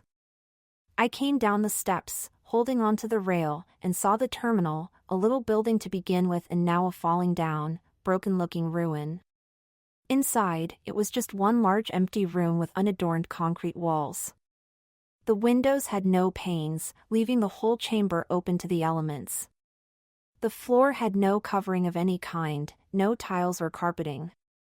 It was bare cement. Every sound boomed and echoed and rang in there. The lights, few in number and weak, barely diluted the gloom. And I thought, what is this? This airport is nothing. Just nothing. How could this be? And I was thinking to myself, why is my country like this? We children returning from Germany were herded into several large vans. The same organization that had airlifted us out of the country now transported us to that same children's hospital from which they had taken me 2 years earlier. The sight of it made me flinch and stirred up feelings of dread in my belly. Apparently, the families had been notified beforehand that their children were coming home, for when we clambered out of the van, we saw clumps of people waiting on the other side of the parking lot. Here a glad shout rose up, there a jovial clamor. With each outburst, one child from our group, and then another let out a happy responding shout of recognition and went running or stumbling to his or her family. Steadily, the children melted away until only 2 were left, me and another girl. I thought, something happened to my family while I was gone. The other girl must have been thinking a similar thought. We both stood there, our faces growing longer and longer as apprehension tightened its grip on our hearts. But then wait, who was that? 2 taxis had pulled into the parking lot. My father and mother got out of one. My aunt, my sisters, and my brothers came out of the other. All of them had armfuls of flowers. I let out my own cry of joy and soon found myself swirled into the embrace of my family. So many had come to welcome me that there was scarcely room in the taxi. I was stuffed in among them like cotton into a pillow. I forgot to say goodbye to that one other girl who was with me. I forgot to look back to see if someone had come for her. I just hope her family came soon. My family told me they had been delayed by traffic. It was nothing serious, they assured me, nothing serious. Everything back home was fine, they said, just fine. They began to fill my ears with family news. My aunt, for instance, had borne another child since I left, a boy, God be praised, but he was too young to come to the airport. One of the cousins was staying home with him. But all this chatter felt like pellets bouncing off me. I felt separated from this life. My head was still in Germany, and I only wanted to tell my family about that gleaming world, but I didn't know how to begin. Besides, I was already discovering something disturbing. I didn't speak Farsi very well anymore. I understood everything people said, but when I tried to express myself, my tongue felt clumsy and I often forgot some crucial word, and then I got stuck and couldn't finish my sentence. How could I sink into the luxury of being with my family again if I could not even talk to them? Meanwhile, on our way through Kabul, as I gazed out the windows, I saw one damaged neighborhood after another, walls broken down, buildings with shattered roofs, structures with missing windows, houses that looked deserted. We came at last to our own compound, which was intact, and yet it looked so different. But it wasn't the compound that had changed, it was my eyes. I was looking at my family's hard-won home with German eyes. I stumbled through the gate, into the yard, and stared around me at the mud brick buildings. How small and squalid the whole space looked, and how enclosed. Instead of making me feel safe as they used to, as they still made my mother and no doubt my sisters feel, these high walls made me feel imprisoned. I felt as if I could not draw a proper breath in this compound. At once I began longing for space, for absence of enclosure, for freedom. We went inside the house. My mother brought out a box and opened it to show me a single thick braid of my own hair. As a little girl, I used to have long hair, but they cut it off at the hospital. My mother saved that hair, however. After I went to Germany, she looked at my braid whenever she missed me. The box had a worn look from being opened and closed so many times. My mother also showed me the grease spot in the bedding, where I had hidden that stolen cookie, another souvenir she had treasured throughout these 2 years. We all laughed about that stolen cookie, and we cried about it too, without quite understanding the meaning of our tears.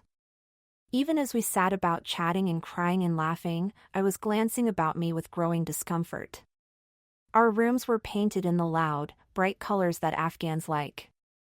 This room was shocking pink, that one a vivid red, the one beyond it a bright blue. The rooms were all beautifully painted in accordance with Afghan tastes and customs. But to me, after being in Germany, these rooms seemed garish and cheap. Our home embarrassed me. I wanted the subdued pastels of Germany. And the designs. In Germany, the interior design had been simple and quiet, and that is what I still prefer. Even now, here in America, I would decorate simply if it were up to me, but my mother likes floral patterns and bright colors. For her sake, we have glaringly colorful carpets and the brightest, busiest furniture we have been able to find. That's how our home in Kabul looked too. We were sitting on bright red mattress pads around bright red Afghan rugs woven in the usual intricate Turkoman patterns. And it wasn't just the colors and patterns that shocked my senses. We were sitting on the floor. We didn't have couches or armchairs. We had no tables. And soon my sisters brought out a long white cloth and spread it out on the floor. It was time to eat, and our food would be served on this cloth on the floor. My mother served a festive meal that day, all the finest dishes in the Afghan repertoire: baked rice with raisins and carrots, fried turnovers stuffed with Chinese chives, white pudding flavored with ground pistachio nuts, rose water, and cardamom. But I had lost my taste for Afghan food. I didn't like what my mother had cooked. I wanted German food, roasted meat, dinner rolls, plain vegetables. And I certainly didn't want to eat sitting on the floor. As for eating with my hands, From the same platter as my siblings? Yuck! I wanted a fork in my own plate. Nothing about Afghanistan sat well with me. It all felt alien. Can this really be my home? I thought. My 2 years in Germany had changed me, you see. Of course they had. I was only 9 years old. Those 2 years represented nearly 1/4 of my life, and they were years of earthquake intensity. They had stamped my tastes indelibly. My family's way of life now seemed primitive to me. And, oh my gosh, look at their clothes! They all wore baggy trousers, long shirts, headscarves and turbans, traditional Afghan outfits. I was wearing the clothes given to me in Germany. Of course I couldn't come back wearing the same clothes I had departed with. I had gone through that great growth spurt in Germany. At the age of 9 I had almost reached my full-grown size. I was just about as big then as I am today. The old clothes no longer fit me. But I also liked my German clothes, and I kept wearing them for symbolic reasons. As long as I wore those clothes, I was not really of this alien country. That's how I think I felt. Those clothes were my way of holding myself apart from Afghanistan. And, of course, in holding myself away from Afghanistan, I held myself away from the only Afghans I saw in daily life, my family. To them, I'm sure, my alienation from all things Afghan seemed like snobbery, yet they never held it against me. Instead, they lavished the kindest consideration on me, the most extravagant affection. Everybody else in the family slept on cotton-stuffed mattress pads on the floor, but I was given a cot. I didn't like eating with my hands. Well then, the family went out and bought me some silverware. In that household I alone ate with a spoon and fork from a plate of my own, while all the others gathered around the common platter and ate with their hands. And more often than not, I sat above them physically, for I alone sat on a chair. In the morning they warmed up water and brought it to my bedside so that I could wash my face right there, even though the others all got up before dawn and performed their ablutions outdoors, with the customary cold water. All day long they catered to my every little whim as if I were some kind of star. Before my injury, when I was a little kid in this household, no one spoiled me. No one even noticed me much. I was just one more of the many children underfoot. Now they treated me as if I were some fragile creature in need of special handling. They did this out of love, I know, and because they had missed me, and because they were ever so glad to have me back, but beneath all their consideration I saw something else. I saw pity. And I didn't like that. I didn't want pity. If less was expected of me, less was thought of me. That's how I saw it. I refused to concede that stepping on a landmine had made me any less than I used to be or could be. I refused to scale back my ambitions or reduce my expectations of myself. So I didn't like this life. I wanted to go back to Germany, only I wanted to take my family with me. Of course, it was not just physical discomfort and cultural alienation that gave me bad feelings about Afghanistan. Constant fear played a part in my reaction too. As a child, I used to hear a lot of gunfire. I thought it was normal. But in Germany I had grown unaccustomed to that sound. And besides, the war had heated up here in Kabul. Things had gotten a lot worse since I went away. Once my family felt I was ready to handle more serious news, they let me know that one of my uncles had fallen victim to the war. This uncle had one wife for several years, and he had some daughters by her, but she gave him no sons, so he married again. His second wife bore him several sons, and thus my uncle ended up with a large family.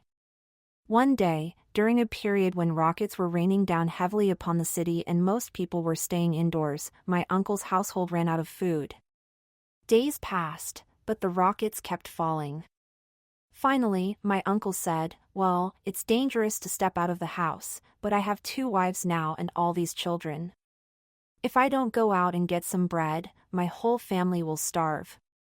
So he made his way to the big Russian-built bread factory known as Silo. He was waiting at the bus stop with his arms full of bread when a rocket randomly landed on that spot, instantly turning both of my uncle's wives into widows and all his children into orphans. The younger wife remarried, but the older one remained a widow and lived with various relatives. One of her daughters later married one of my cousins, so she's living with her son-in-law now. In short, gunfire and explosions rocked the city constantly at that time. On any random night, indeed, on most nights at any random moment you might suddenly hear a boom and crash. The family was used to it. They knew what to do. In the middle of the night I would find myself woken out of a sound sleep by someone shaking me and muttering, "Get up! Get up! What is it? What's going on?" And booms would be resonating from somewhere outside the house. "Get up! We have to go to the bathroom." Why the bathroom? They didn't have time to explain. They just dragged me along. Eventually, I learned that we took shelter in the bathroom because it was a separate building behind the house and had no windows. The family considered it the safest place in the compound when rockets were coming in. Not a safe place, mind you, just safer. Therefore, at least once a night, we huddled in that bathroom until the sounds of explosions faded away. My family took this as normal life, but it kept me in agony, and over the weeks it just ground my spirits down. I could not help dwelling on the fact that in Germany you never had to worry about rockets. Days were relatively explosion-free. The rockets poured in mostly at night. One time, though, my cousin and I were sitting in a window seat, trading gossip and telling stories. In Afghanistan, the houses have thick walls to provide insulation against the winter cold and summer heat, which makes for windows deep enough to serve as seats. My cousin and I were sitting on cushions in one such window seat, idling away the time, when suddenly we heard that high whistling sound that a rocket makes when it is passing overhead. An instant later the entire house shook as the rocket landed right at the back of our yard, on the wall between our compound and our neighbors, Krampusis. It was just about noon when this rocket burst upon us. The explosion blew a hole in the wall between the yards and made the window pane next to us bulge inward. I happened to be looking up at that moment and saw the glass bulge, like a sheet of something soft, like something made of plastic. If the window had exploded into fragments just then, it would have killed us both. But instead, after pushing the glass inward almost to the breaking point, the blast somehow reversed direction and sucked the glass back out. As it bulged back out, it burst into billions of glittering fragments right before our eyes, a powerful jet of jagged shards that sprayed across the yard. A few random fragments arced backward and hit us, but they landed harmlessly. Of course, this whole event took only a second or two. By the time we realized that a bomb had landed in our yard, the whole thing was over.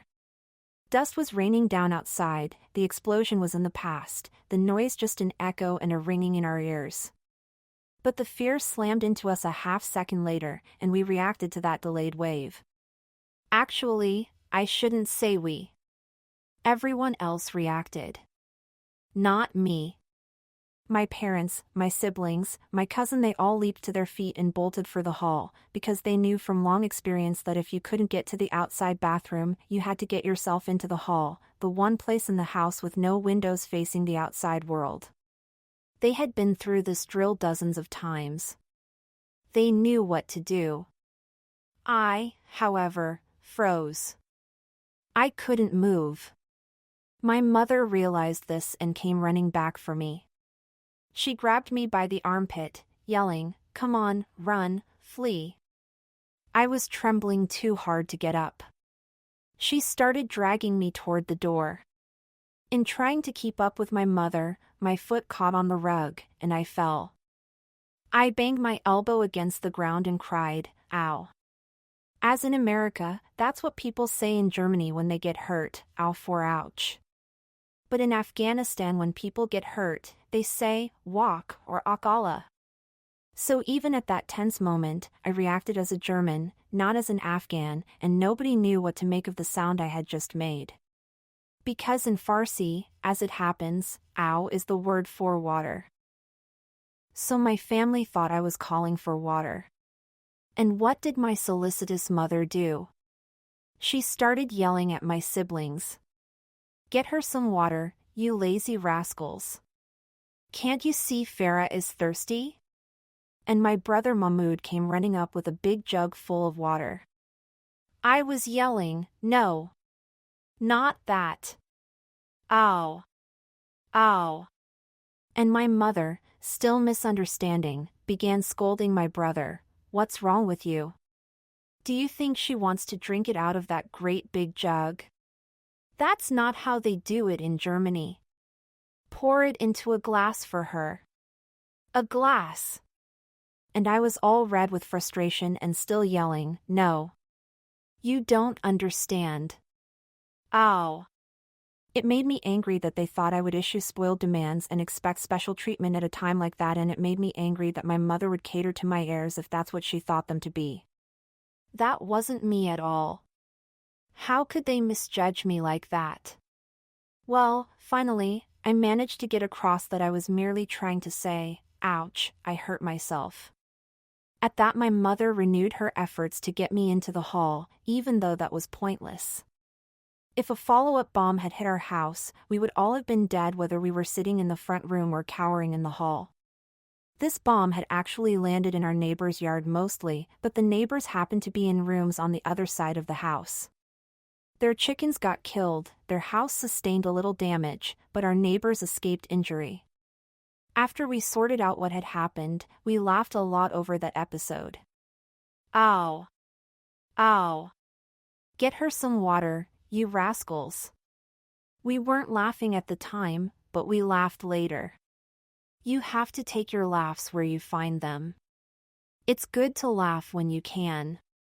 Throughout this time, the streets were full of soldiers skulking about with guns, loyal to various commanders.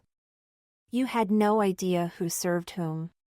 Sometimes they burst into people's houses and took over, although, as far as I know, this never happened on our street. More often, if the soldiers came across an abandoned house, and so many houses fit that description in Kabul at this point, they swarmed in, claimed the place for themselves, and turned it into one of their encampments. Barracks of this type had sprung up all over the city, in all the neighborhoods. On some streets, behind every third or fourth door was a compound bristling with soldiers, and you never knew which ones. You didn't hear many gun battles on the streets. By day, the soldiers patrolled their own neighborhoods and kept out of neighborhoods controlled by others. As twilight approached, these soldiers hurried to get indoors, and there they cowered and watched the skies, because they faced the same problem as the rest of us. Rockets. Even in these conditions, my father went to work every day. He still made custom clothes for special clients and for people he knew and cared about when they had weddings coming up or other special occasions. But in a larger sense, my father's business had changed. Over the last 2 years, it had grown so much that you could not really call him a tailor anymore. No longer did he buy bundles of second-hand clothes to use as parts.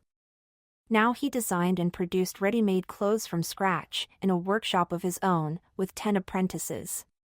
He had developed into a clothing designer and manufacturer, producing goods in quantity. He made what people in Kabul called maxi dresses, women's garments with long full skirts.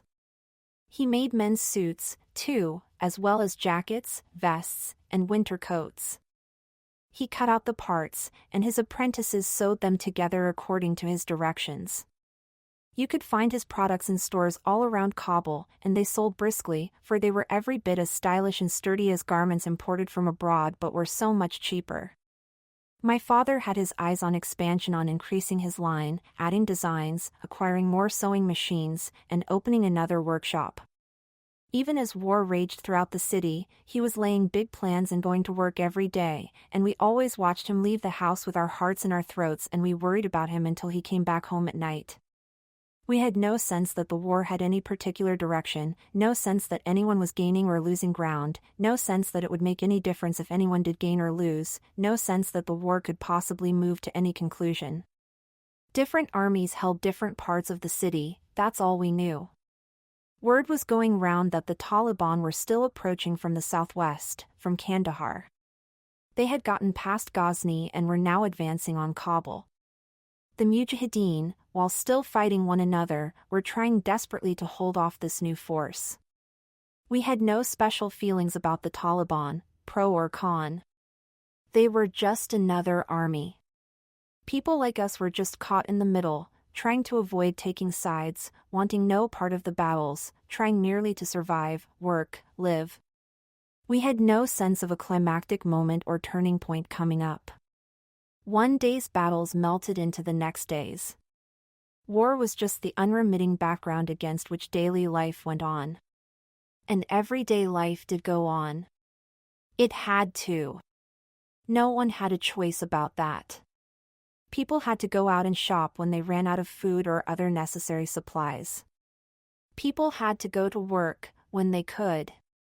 They had to make a living somehow. But we women and girls didn't go out much, not with the war raging and the streets crawling with random soldiers. And no one was going to school much in those last days of Mujahideen rule, neither boys nor girls. On most days schools were closed, because nowadays every day was a bad rocket day. I could not reconcile myself to this way of life. I talked to my father about it. I said, "This way of life is not for me. I don't want to live like this. I want to leave Afghanistan." I told him about Germany and all that I had seen there. And what could my poor father say? He worked his heart out and risked his life each day to make a life for his family. "Well, my child, this is the world," he would say with a sigh. "We just have to live in it and get by as best we can."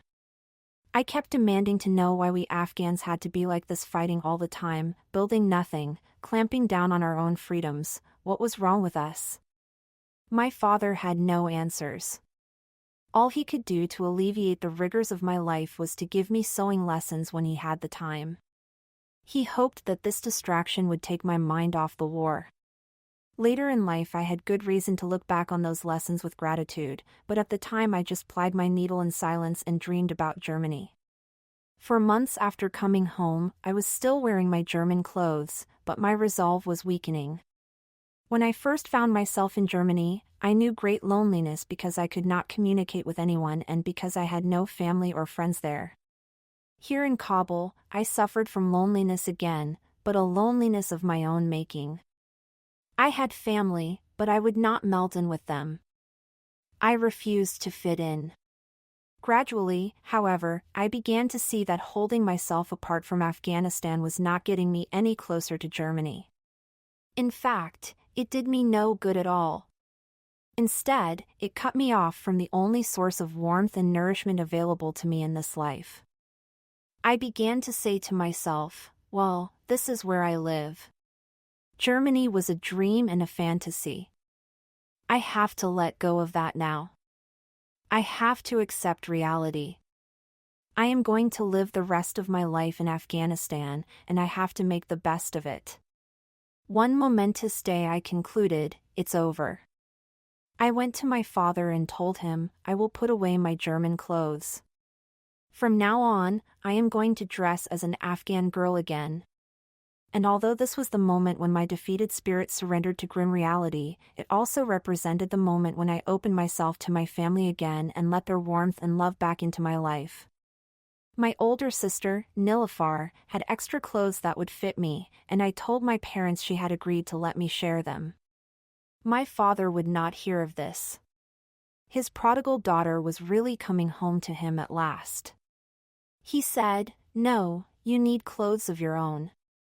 I will make you a whole new wardrobe." In Afghanistan, new clothes have importance. One of the things we do at the holy festival Fid, Vor Stale, is get new clothes, so that we can feel like we are starting over, with new hopes and fresh dreams. This was the feeling of renewal my father wanted for me, green hopes, new dreams, a fresh life. He told my mother, get the boys. Go to the fabric bazaar. Get her all the fabrics she wants, whatever she wants, as much as she wants. Bring it home, and I'll make new clothes for my daughter. Well, I went to the bazaar with my mother and my brothers. We spent the morning looking at fabrics, fingering this one and that one, discussing colors and styles and how much I would need of each item. Using the language of clothes, we talked about a new life for me. And that day we bought a lot of fabric, yards and yards of it. Having made my decision, I felt relieved and relaxed now. Something wonderful uncurled and began to sprout in my heart. Far away, in some other neighborhood, guns were going off and cannons were booming. I scarcely noticed it, just as I scarcely noticed the growl of traffic or the blare of horns or the background hubbub of the bazaar. I had grown accustomed to the sound of war. It was just city noise to me. I had become an Afghan girl again. Losing my family. We started home at last, glowing with good feeling from our morning's shopping expedition. But when we reached our own street, we saw a crowd milling about, right where our house should have been. Dread filled our hearts, because we knew at once. Yes, some instinct takes over at a time like that, and you draw on deeper ways of knowing. A rocket hit our house. My mother and I both said it at once. We pushed our way through the crowd, and there it was, our worst fears had come to pass, our worst nightmare. I noticed the jumble of shattered tree parts littering the yard. That's what I saw first. Next, I just registered a general impression of chaos and ruination everywhere. Then I saw our house, reduced to nothing but piles of rubble and broken glass. And then I saw the bodies. The bystanders who had come to mill and gawk had spread shawls, blankets, whatever they could muster up at such short notice, over the bodies of my martyred father, my poor sisters. So I didn't really see them. I saw shapes.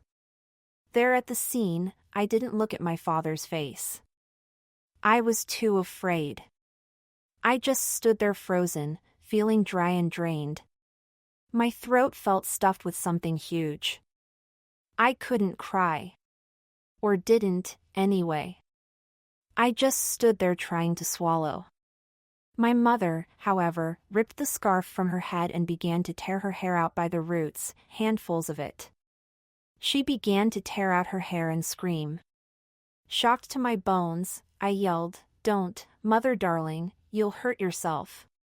Don't tear at your hair." But she didn't seem to hear me. She didn't seem to know where she was. Women came seaming around to grab her arms and try rip poses, her eyes blank and her tongue hair ing out in bunches. My grief at that moment gushed entirely for my mother. I panicked on her behalf.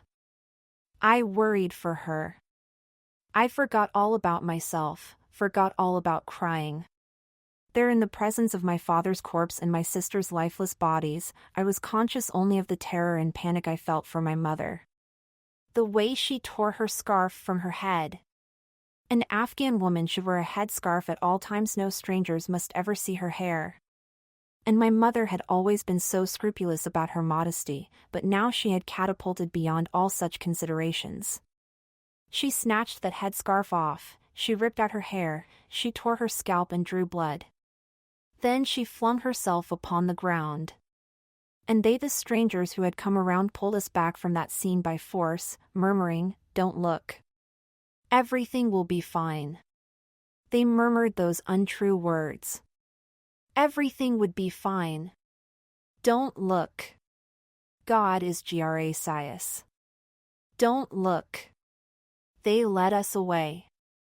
It felt like a dream at the time, all noiseless and slow, and when I look back, it still appears to me that way, as a strange event, unfolding in slow motion, behind a pane of thick, dark glass. The screaming, the turmoil, the hustle and bustle, the sense of wildness, it all recedes from me into a dream as I am led away from our devastated house by strangers. They took us to my uncle's house, my mother's brother. He lived fairly close by. Come to think of it, maybe it was my uncle himself who took us there.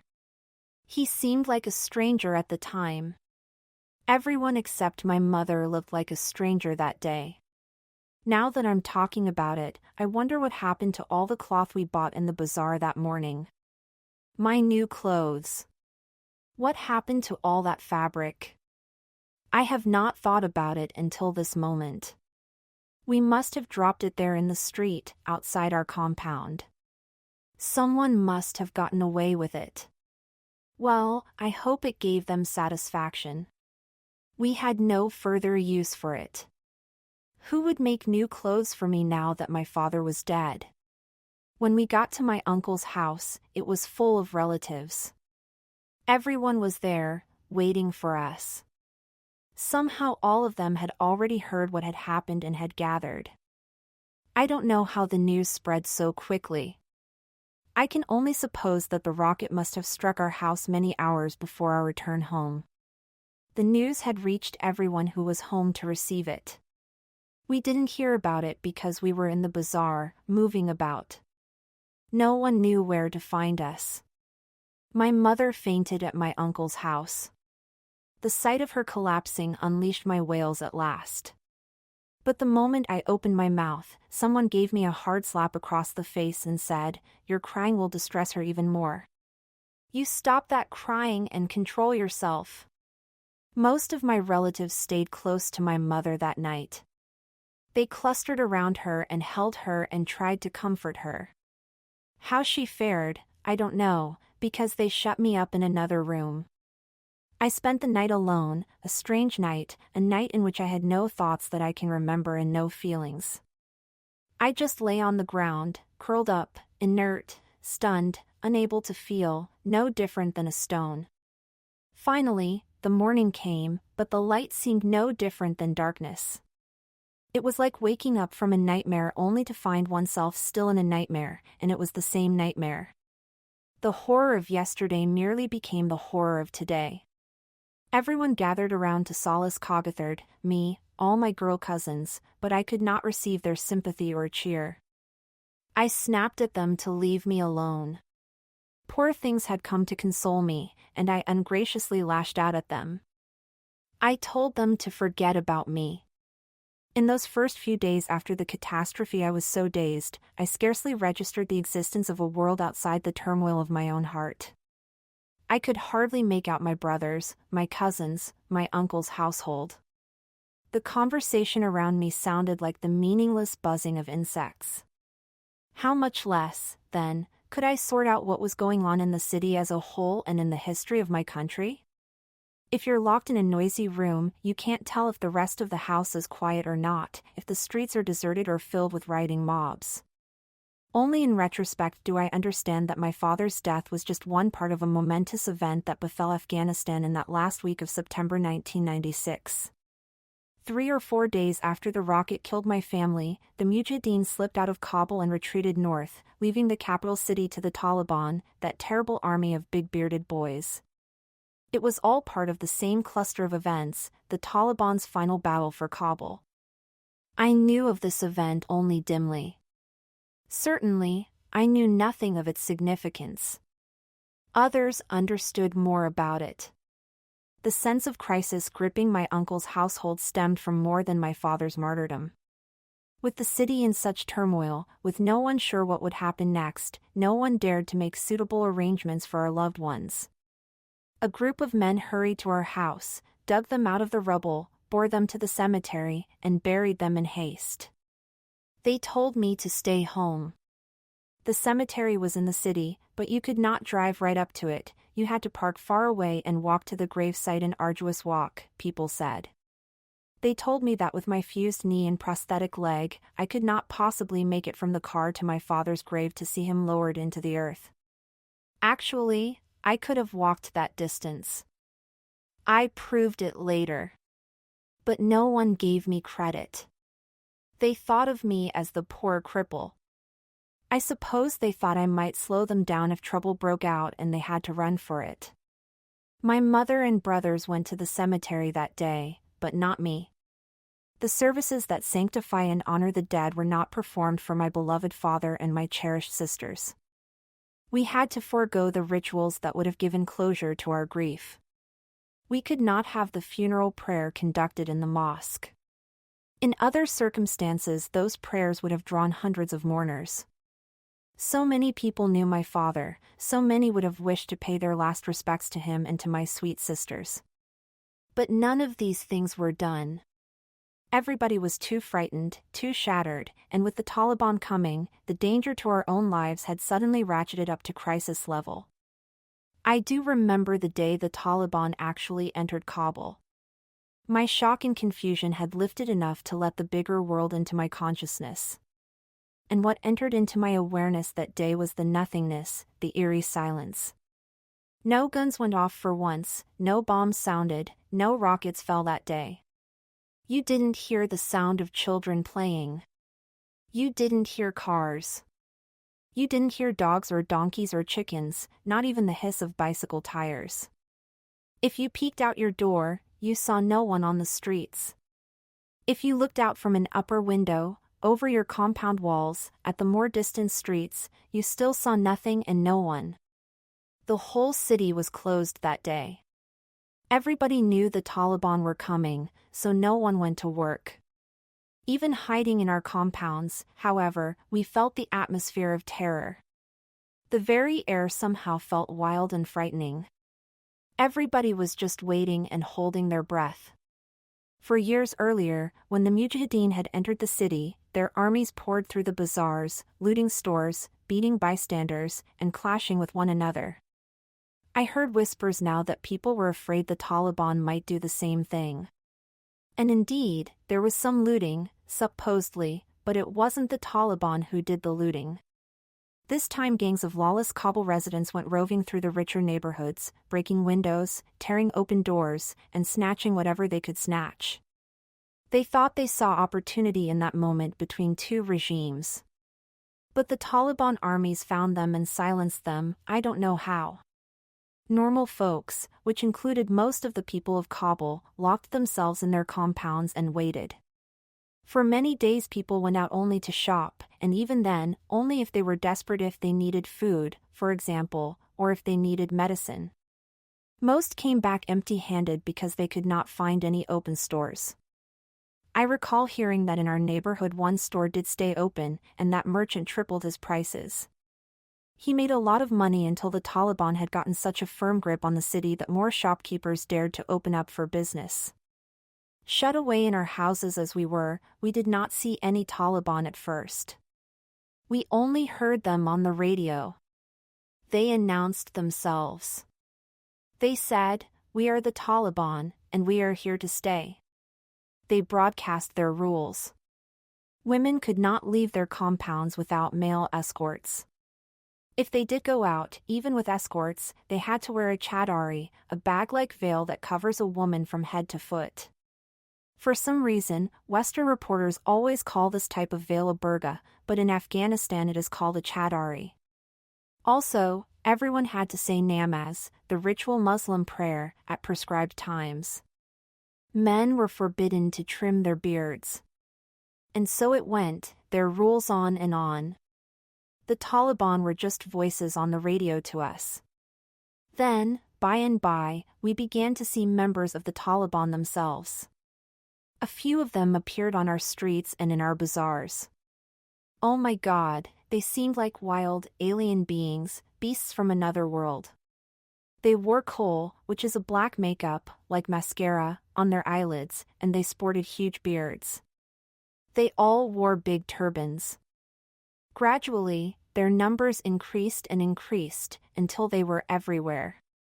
Even we women saw them, because now we could go out, as long as we wore chadaris. They became a normal part of our landscape, but they still looked frightening.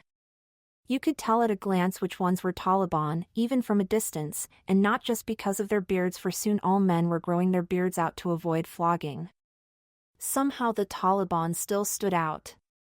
Maybe it was the way they wrapped their turbans. Their clothing played a part too. Their shirts were longer than the usual Afghan outfit, and they always wore dark colors. Maybe it was their menacing swagger. In the end, it's hard to pinpoint what made them look so foreign and so alien. They just did. As awful and unnerving as the chaotic reign of the Mujahideen had been, at least they seemed like Afghans to us, just brutal, lawless ones. Now we felt like we were in the grip of some strange force unlike anything we had ever seen in our country.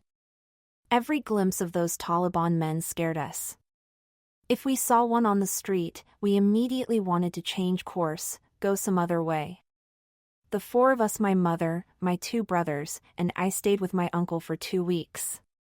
After that, with heavy hearts, we went back to our own house to sort through the rubble and see what was left. We used to have 5 buildings in our compound. 2 were totally destroyed and 1 was badly damaged. We didn't feel safe entering it. 2 buildings remained structurally intact.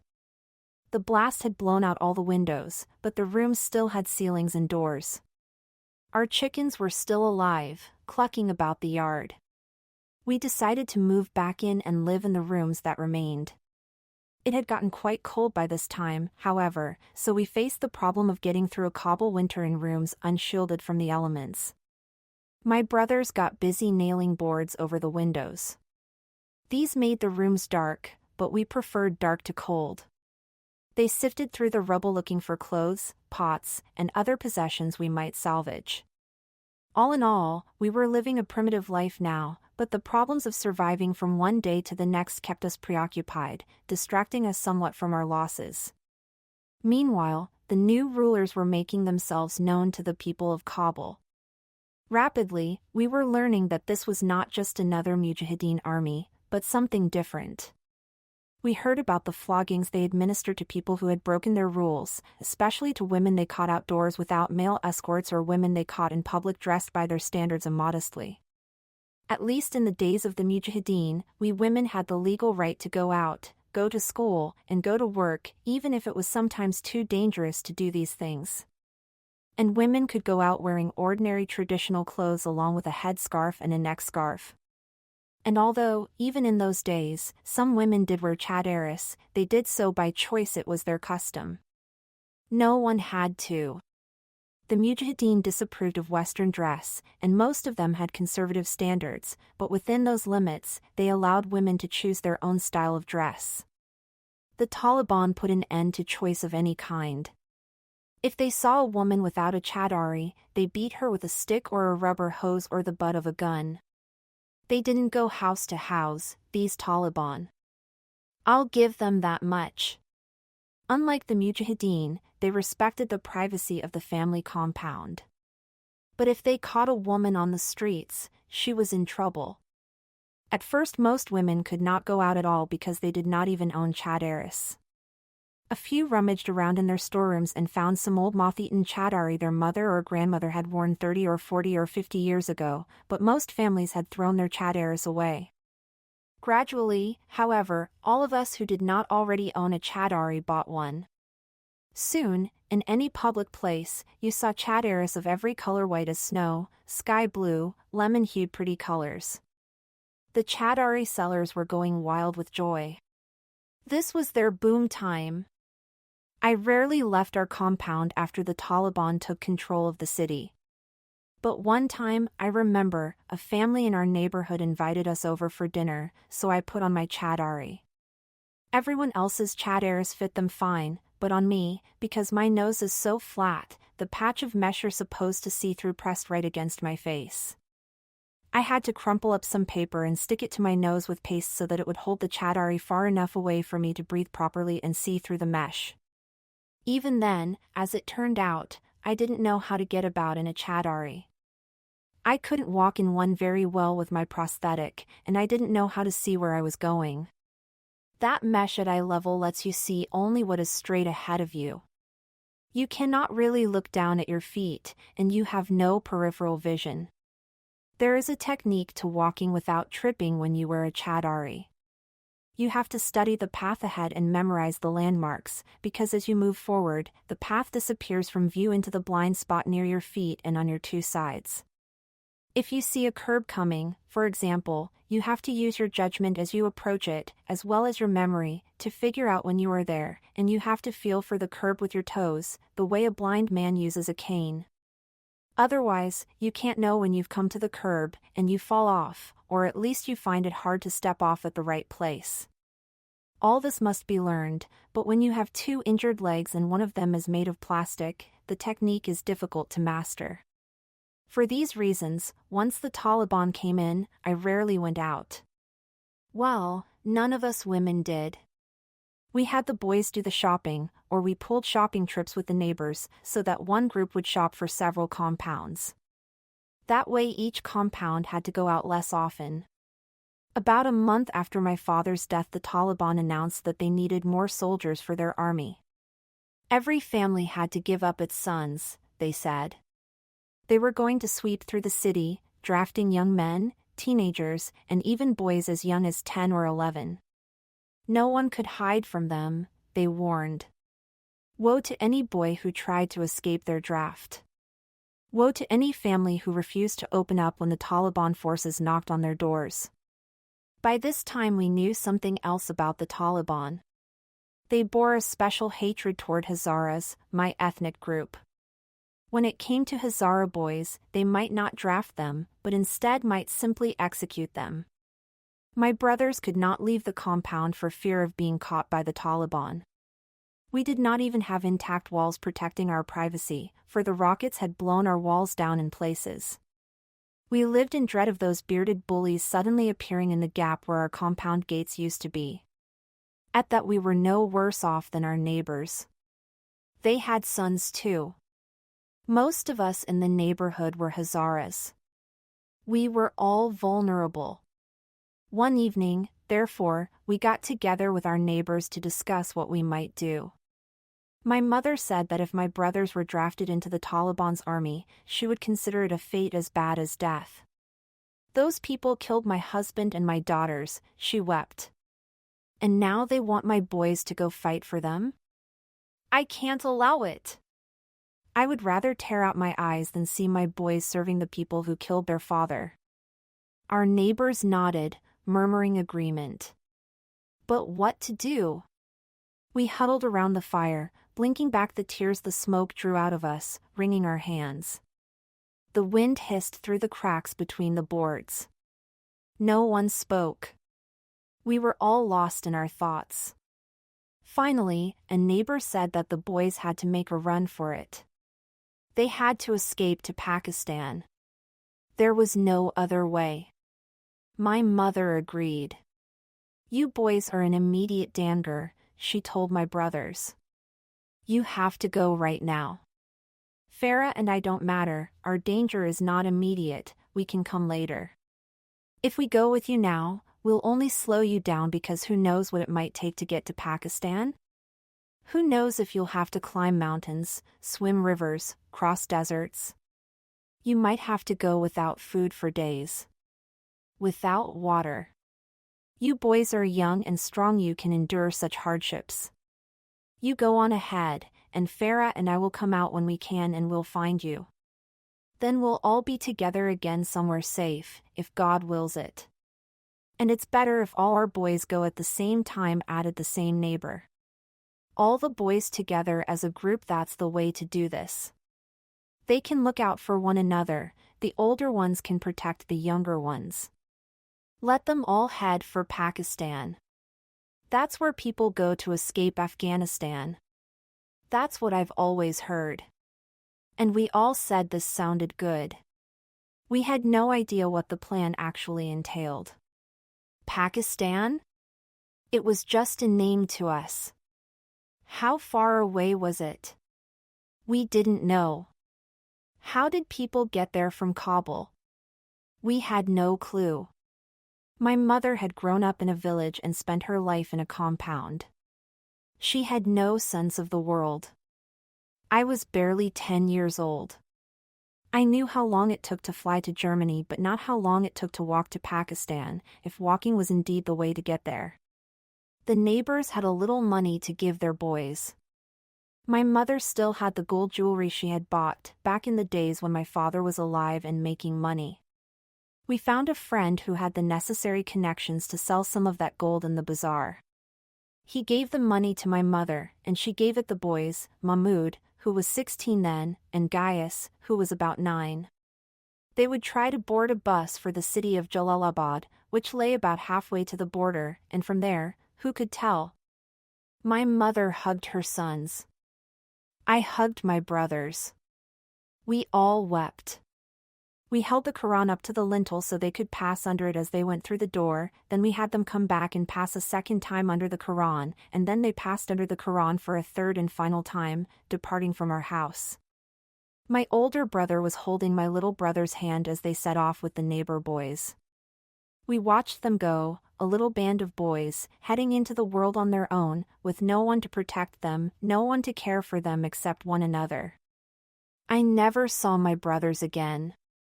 Well, the weeks and months passed after that. We waited for some word from the boys, but what word could we possibly receive? We had no phone. There were no phone lines from Kabul anymore. The country had no real mail service anymore either. For the most part, only hand-carried letters could get through. What money we had dwindled and dwindled.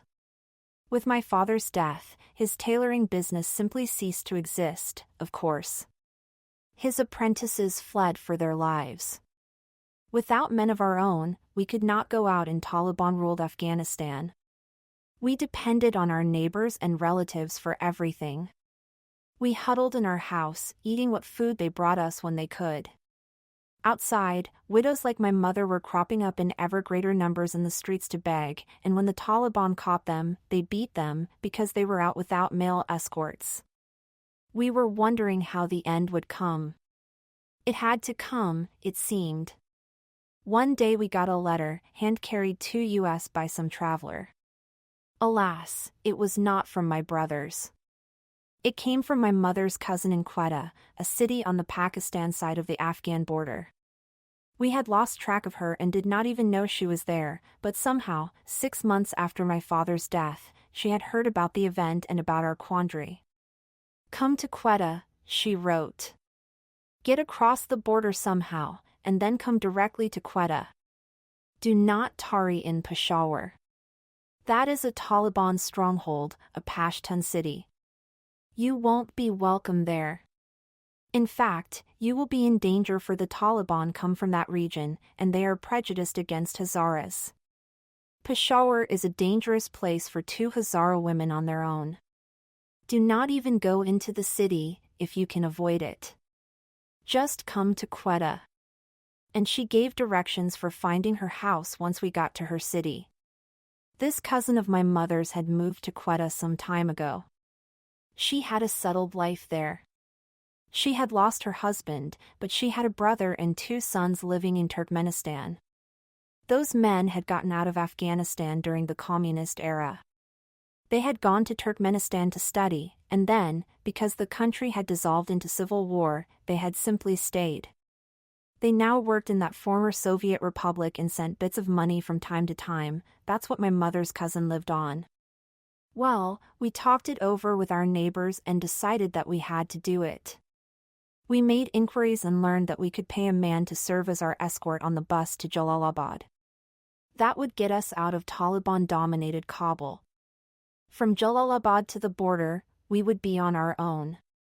As for getting across the border, no one knew what that entailed. And as for making the journey from the border to Quetta, that was like asking how to get from one part of the moon to another part. No one could give us any advice on that subject. We would just have to figure things out when we got there. By the time we left Afghanistan, the warm days had come. We wrapped the few possessions we would take along in little cloth bundles. We could not take much, for we would have to carry whatever we took, and while I could not handle much of a load, my poor mother was in even worse shape. The day my father died, her asthma took a turn for the worse. Now she was rasping with every breath, and exertion of any kind tightened up her air passages. We had no medicine for her condition. When it got bad, all she could do was rest, so the last thing we needed was extra baggage. We made it to Jalalabad by bus. We could not have gotten there any other way. The stretch of road between Kabul and Jalalabad goes over some of the country's steepest mountains, cutting through 2 rugged gorges. The Kabul River pours through those gorges in a series of thundering cataracts, and the highway has been cut into nearly solid rock, folding back and forth like a ribbon along the riverbank. Once the road descended out of those gorges, the weather changed. The temperature rose. Now we were in the Jalalabad Valley, which was dotted with groves of orange trees and lemon trees. The bus let us off in a crowded bazaar. We were frightened to be there alone and frightened to have to ask for advice and directions, but we addressed our questions to women as much as possible or to family groups that included women. In this way we found out how to get to the other bus station. This other bus station wasn't really a station. There was no building, no ticket booth, and no station agent, nothing like that. The so-called bus station looked like any other part of the bazaar. It was just a road lined on both sides with merchant stalls. Along this strip of bazaar, however, men cruised back and forth in vans they owned, looking for people who wanted to go to the border. If you just stood at the curb, they pulled over and offered you a ride. Before we got on, though, other people waiting there for rides advised us to get some plastic bags. We didn't know why, but we figured we had better do whatever other travelers were doing. They no doubt knew more than we did. Curiously enough, some of the stalls in that vicinity sold plastic bags as if this were a normal travel need. Shortly after we took up our post by the side of the road, a van pulled over. Instantly, a crowd surged toward its door. People fought and threw elbows to get to the front so they could board. That's how it was at the bus station. Only the most aggressive travelers got rides. Each van could carry 10 or 12 people, if they squeezed, and they always squeezed. The drivers wanted to make as much money as they could. We were unable to get onto the first van. We could not get on the next one either. By the third one, however, I saw what we needed to do, and taking my mother by the arm, I shoved and pushed with the others until we made it to the door of the van. It wasn't all that far from Jalalabad to the border, but we were traveling in the heat of mid-afternoon. Dust boiled up around the car and got in through the windows. My mother began to wheeze and gasp. I worried that she might stop breathing right then and there, so I tried to shield her with my body, tried to keep the other passengers from pressing in on her so that she would have her own space to breathe out of. Meanwhile, the dust mingled with the sweat running down my face, turning to mud by the time it reached my chin. At that moment I discovered what the plastic bags were for. One of the men in the back seat vomited loudly, barely getting his awful stew into his bag. The nasty odor immediately pervaded the entire van. My nostrils puckered, and I felt my own vomit rising. I grabbed for my bag. Within minutes, all of us passengers were filling up our plastic bags. No, it wasn't far from Jalalabad to the border, just a couple of hours, but that ride felt like it would never end. About half a mile from the border the van pulled over to the side of the road. "This is as far as we go," the driver said. "That's the border up ahead. You see those two buildings and the gate between them? That's it. If you can get through that gate, you're in Pakistan. About half a mile up the road on the other side, if you can get to the other side, you'll find other cars like this one offering rides to Peshawar." Well, we got out and started trudging toward the border station. We were not alone. The whole stretch of road was filled with people hoping to get across the border that day, hundreds of families. I don't know how many. I wasn't counting. I didn't count. I was distracted by the scene I saw up ahead. The gate to Pakistan was closed, and I could see that the Pakistani border guards were letting no one through. People were pushing and shoving and jostling up against that gate, and the guards were driving them back. As we got closer, the crowd thickened, and I could hear the roar and clamor at the gate. The Afghans were yelling something, and the Pakistanis were yelling back. My mother was clutching her side and gasping for breath, trying to keep up. I felt desperate to get through, because the sun was setting, and if we got stuck here, what were we going to do? Where would we stay? There was nothing here, no town, no hotel, no buildings, just the desert. Yet we had no real chance of getting through. Big strong men were running up to the gate in vain.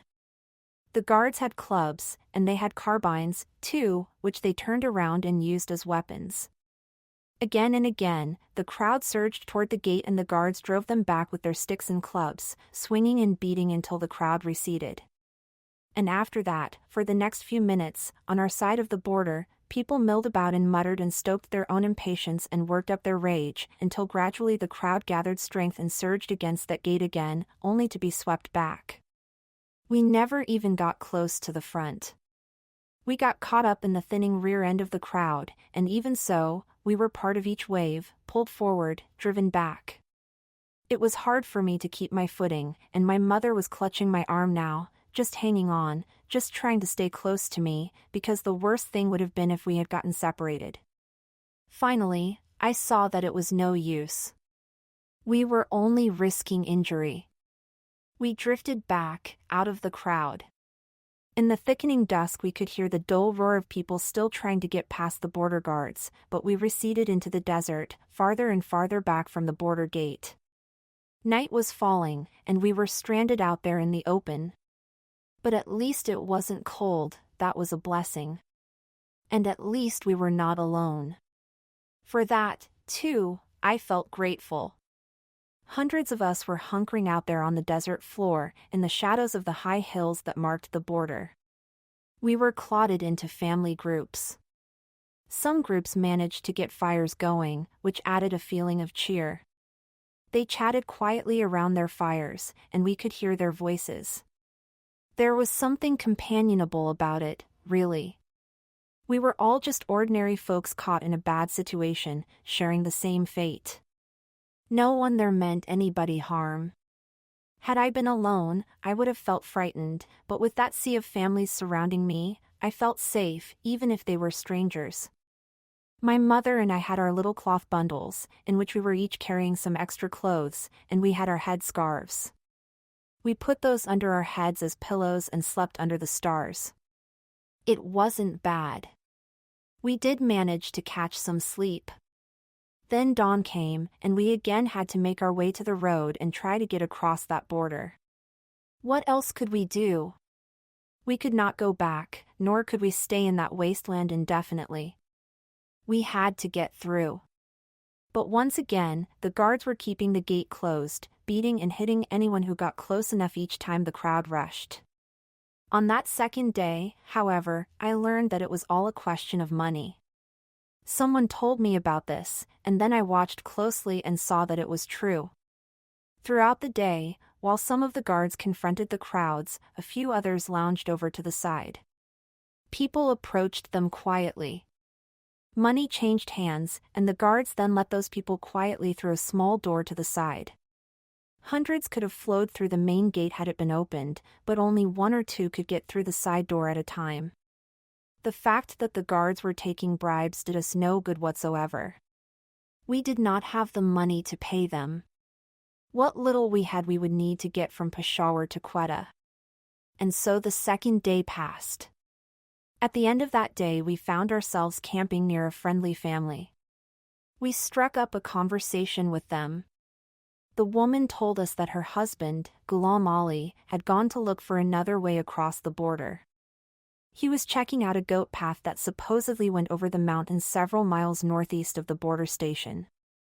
If one could get to Pakistan safely by that route, he would come back for his family. "You can go with us," the woman said. Later that night her husband showed up. "It works," he said. "Smugglers use that path, and they bribe the guards to leave it unguarded. Of course, we don't want to run into any smugglers either, but if we go late at night, we should be fine." His wife then told him our story, and Ghulam Ali took pity on us. "Yes, of course you can come with us," he said. "But you have had 2 hard days. You will need some rest before you attempt this mountain crossing. Spend tonight here and sleep well, knowing that you will have nothing to do tomorrow except lounge around, rest, and catch your breath. Tomorrow, do not throw yourself against those border guards again. Let your only work be the gathering of your strength. Then tomorrow night we will all go over the mountain together, with God's grace. I will show you the way. If God wills it, we will follow that smuggler's path to safety. You and your mother are in my care now. So we spent the whole next day there. It was terribly warm and we had no water, but we walked a little way and found a mosque that refugees like us had built over the years, so that people waiting to get across the border would have a place to say their prayers. We got some water to drink at the mosque, and we said namaz there too. Somehow we obtained a bit of bread as well. I can't remember how that turned up, but there it was, and we ate it. We sustained our strength. After sunset we lay down just as if we were going to spend another night. In fact, I did fall asleep for a while. Long after dark or early the next morning, to be exact, before the sun came up that man shook us awake. "It's time," he said. We got up and performed our ablutions quickly in the darkness, with just sand, because that's allowed when you have no access to water. We said our prayers. Then Ghulam Ali began to march into the darkness with his family, and we trudged along silently behind them. After several miles the path began to climb, and my mother began to wheeze. Her asthma was pretty bad at this point, poor thing. No doubt, her anxiety made it worse, but in such circumstances how could she rid herself of anxiety? It was no use knowing that her difficulty was rooted in anxiety, just as it was no use knowing that we could have moved more quickly if we had possessed wings. Life is what it is. The path over that mountain was not actually very long, only a couple of miles. Steep as it was, we could have gotten over in little more than an hour if not for my mother. Because of her, we had to pause every few minutes, so our journey took many hours. I myself hardly felt the exertion. I was walking quite well that day, quite athletically. I had that good prosthetic leg from Germany. The foot was a little worn by then, but not enough to slow me down. Thinking back, I'm puzzled. Actually, how did I scale that mountain so easily? How did I climb down the other side? These days I find it hard to clamber up 2 or 3 flights of stairs, even. I don't know what made me so supple and strong that day, but I felt no hardship, no anxiety or fear, just concentration and intensity. Perhaps my mother's problems distracted me from my own. That might account for it. Perhaps desperation gave me energy and made me forget the rigor of the climb. Well, whatever the reason, I scrambled up like a goat. The family we were following had a girl only a bit younger than me, and she was moving slowly. Her family used my example to chide her. They kept saying, "Look at that girl.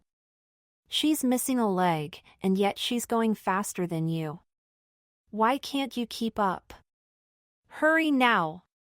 That Ghulam Ali was certainly a good man, so patient with us and so compassionate. He had never seen us before, and yet when he met us, he said, "I will help you." That's the thing about life. You never know when and where you will encounter a spot of human decency. I have felt alone in this world at times, I have known long periods of being no one. But then, without warning, a person like Ghulam Ali just turns up and says, "I see you. I am on your side." Strangers have been kind to me when it mattered most. That sustains a person's hope and faith. Anyway, climbing up that mountain on the Afghanistan side took some effort, but after we topped the crest, even my mother found the going down part fairly easy. We hardly stopped at all on the downward side. Going up took hours, coming down took minutes, or so it seemed. As soon as we reached the bottom of the slope, Ghulam Ali told us we were now officially in Pakistan. We peered around. The landscape looked just the same here as it did back where we came from.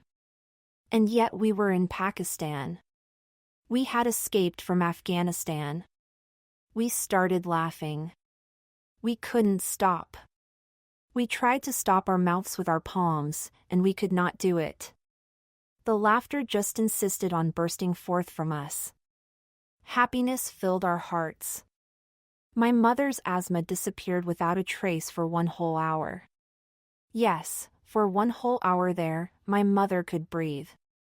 You might as well say we had been in prison for 30 years and had suddenly been released. That was the kind of joy we felt.